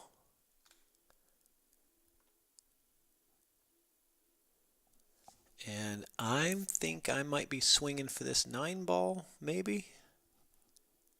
Take a chance at the cheese here.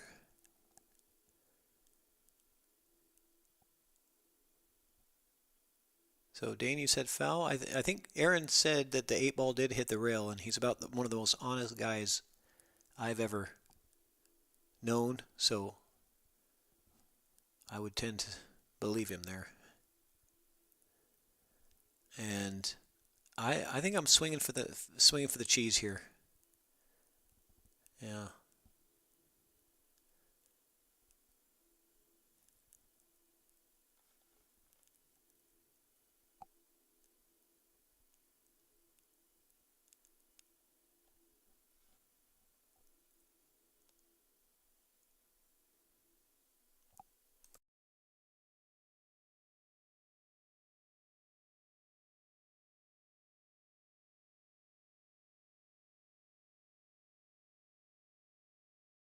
Be careful, Lee. If you start talking about touching nipples on Facebook, you're going to get thrown in jail. You'll be in there with Triple G.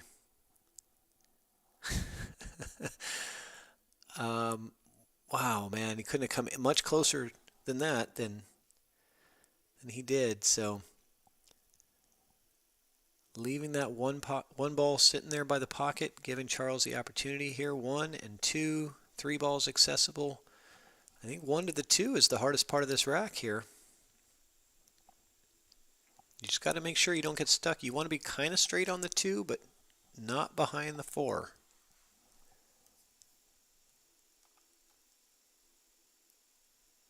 That's the way to play it. That's the way. Go around everything. That's the way to play it. He's good. He wanted to be straight on the 2, but it's fine too to come across. Now you have to worry about the 6 ball. I think the key here is to put a little bit of draw on this ball so that you're coming away from that 6. Or go back and forth, hit it hard enough to go back and forth and take the 6 out of the equation for being a blocker. If you try to do that, you're really getting dangerous. But it came out nicely for him. And And that was the hardest part of the rack, was the 1 and the 2.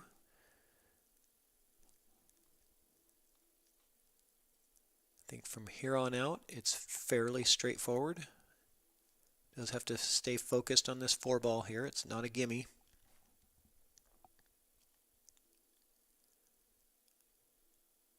Yep, it was not a gimme. Especially not at this late hour.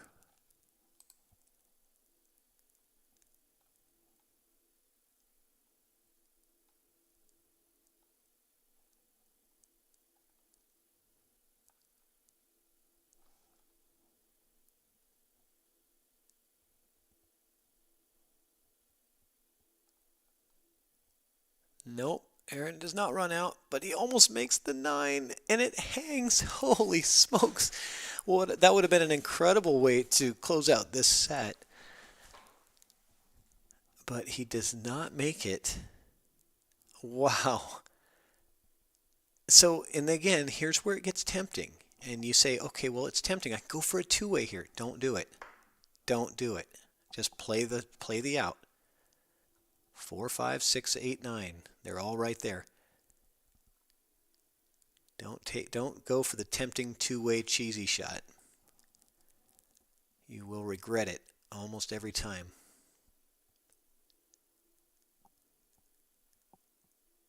Uh-oh. Is it going to get to the 6?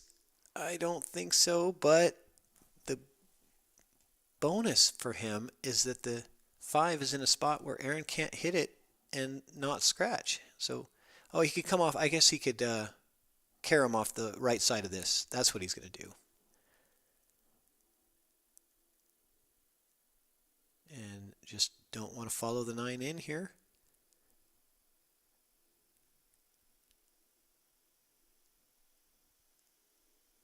Oh, I thought he was going to. Oh, wow.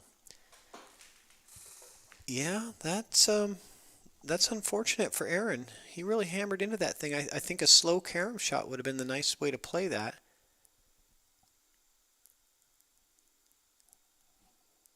It looked like it was there. Unless for some reason maybe the 6 ball was blocking part of the cue ball there. But here we go. Charles Ashcraft is still in this thing.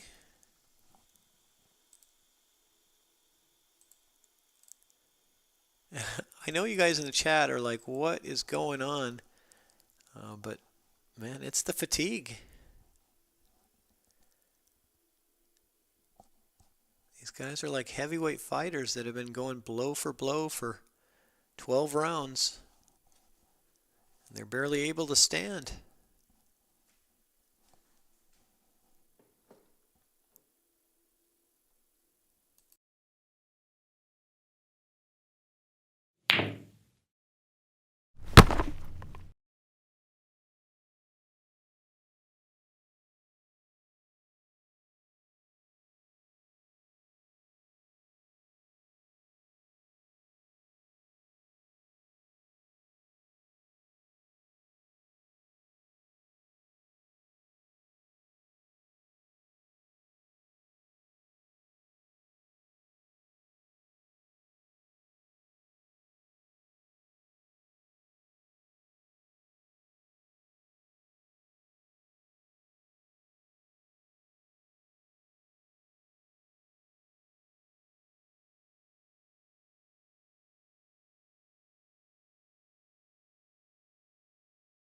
We got 60 live viewers watching this finals of the 499 and under Sunday night at 10:30 p.m. Got 60 diehard fans hanging out with us to find out who's going to take this thing down.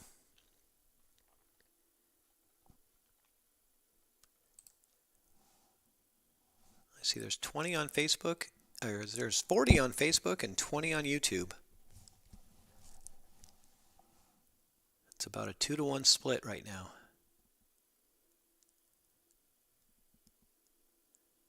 Some people might be double dipping and watching on YouTube and chatting on Facebook.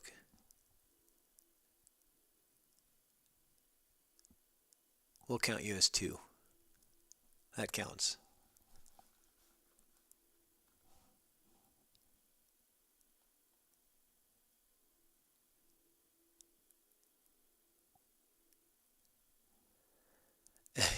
Lee Vestal, with that win, Charles doubled his chances of getting the match. Yes, he went from like a 1.1% to a 2.3%. He more than doubled his odds with that win, but still very slim.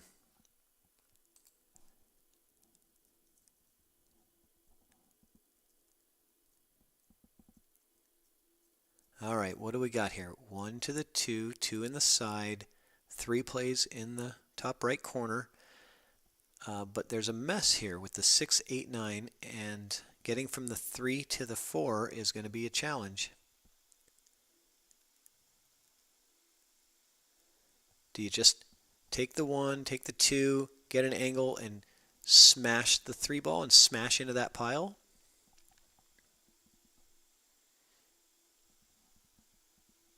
I don't know. We're going to find out.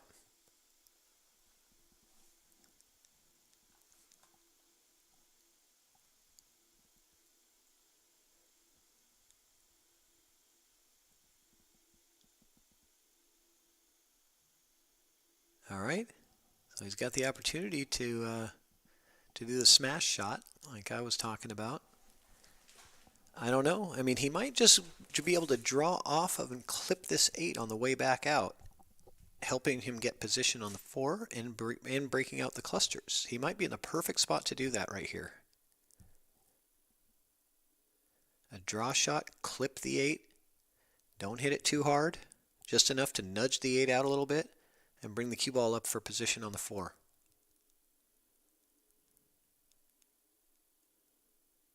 Oh, he just missed the 8 ball. So he got his shape on the 4, but did miss that nudge on the 8 that he really desperately needed to try to open that cluster up.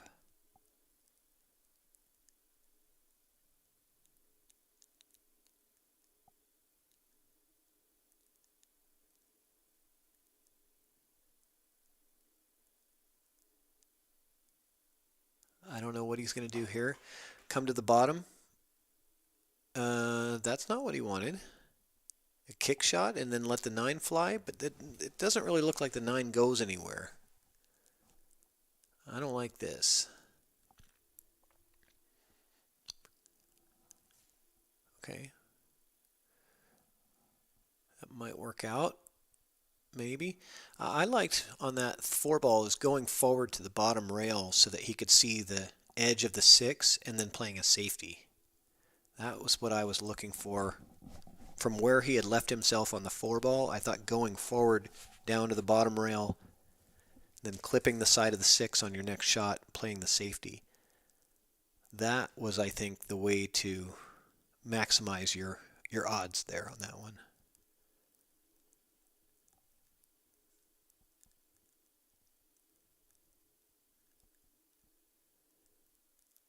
Okay, he clips the 6. Gets a little bit of a roll there.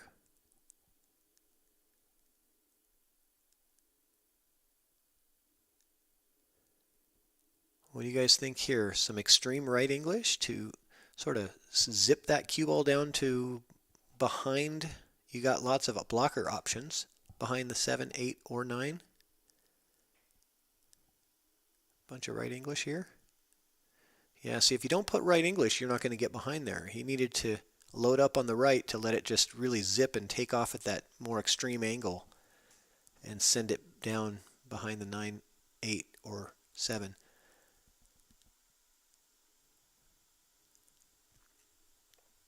The drama continues. And now we got to wonder if the 7 plays past the 9. If it doesn't, does he set up for a carom here? I mean, it looks like it's a natural angle to get you onto the position for either the 7 in the corner or the carom shot. We're going to find out right now. I don't know if the 7 plays past the 9.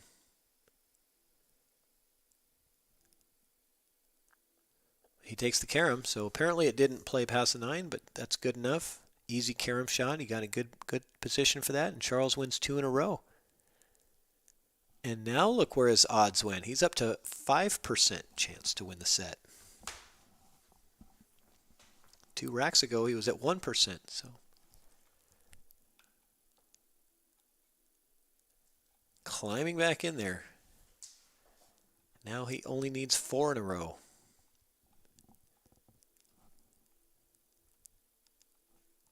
Scratching and clawing and trying to find every ounce of energy he can to stay alive. This is what it's all about. This is what pool and competition is all about. It's not always about who is the better player. It's who's the guy that can hang the longest.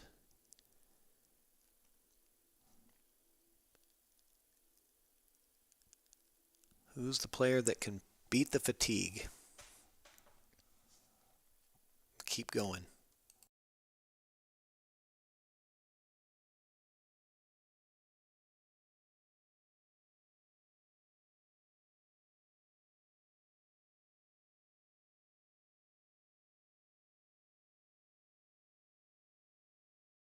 One ball down, 5 ball down. No great look at the 2. It might cut. It might bank. He might decide to bank it into the 9.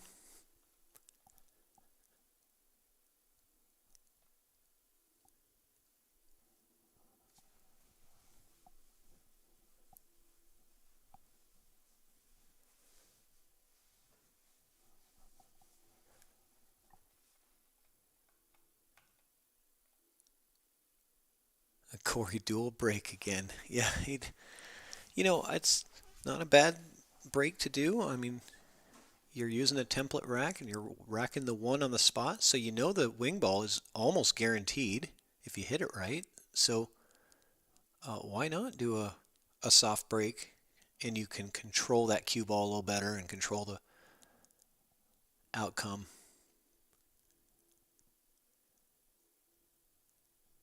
Unless the tournament director specifically says no soft breaking allowed, or there's some kind of rule against it, I would. Because you smash the break, sure, maybe you get multiple balls in the break, but you're reducing your chances of having something to get started with.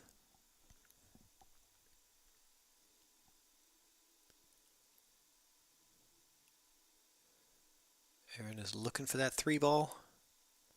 He got there.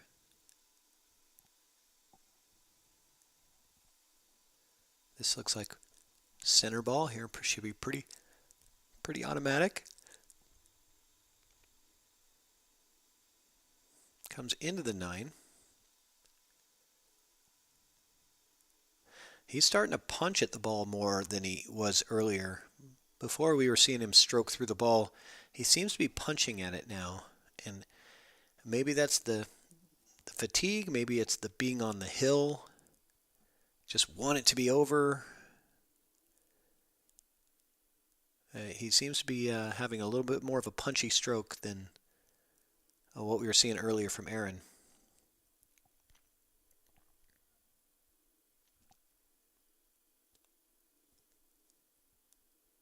So we got a stats guy in the chat. Robert Stockbridge says Charles has played 99 racks. Aaron has played 106 racks in this tournament. Thank you for for adding all that up for us. I love stats. Need to hire you as my statistics guy.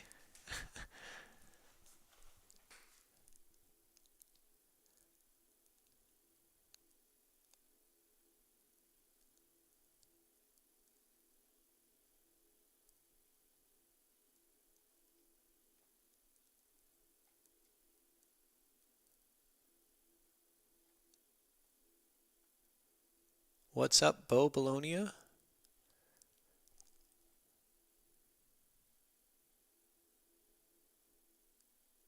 Aaron Moss, here we go. Gets on that 9 ball very nicely with a shot on the 8 there. And we're going to find out. They're going to play, maybe they're going to play let's make a deal.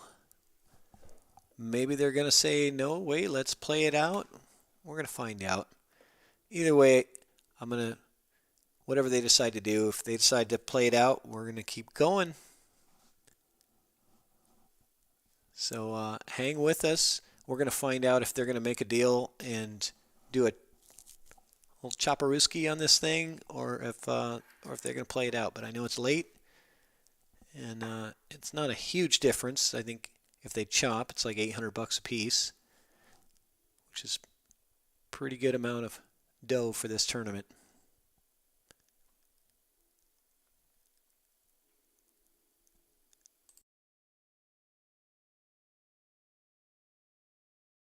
Chris Marino, we're waiting to see. It is a double dip situation. Aaron has defeated Charles in the first set. He does have to defeat him twice to get sole ownership of first place. However, they might be negotiating a deal right now. I'm waiting to hear. Secret's going to let us know in the chat here.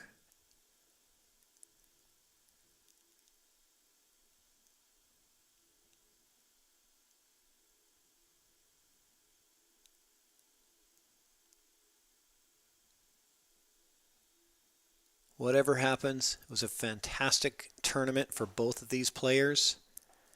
Again, looking at the payouts, first place in the side pot already belongs to Aaron Moss for $640, and the first and second combined is $1640. So if they chop the main, that's $820 a piece. For Aaron, that's going to be a total of $1460. Which is a heck of a payday for this tournament. So it's either, you know, if Charles wants to go for the 1100 and play it out, which, you know, he might, or just take the 820.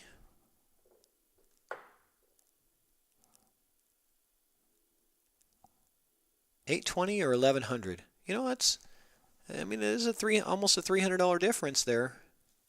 We'll see what they decide to do. They are going to chop. Okay, I see. I just missed that chat from Secret. Okay, they are going to do a chop. So, guys, that's been a lot of fun. Hey, don't forget, next Chalkbox matchup is going to be Jack Kiske and John Scudder, July 22nd. Oregon versus Washington again on the Chalkbox. Make sure you like and subscribe to the Chalkbox channel. Make sure you like us on Facebook. And that's been fun. Thanks for getting into the chat and interacting with me. It was a pleasure to stream this for you guys. I hope everybody had a great weekend. And have a great night.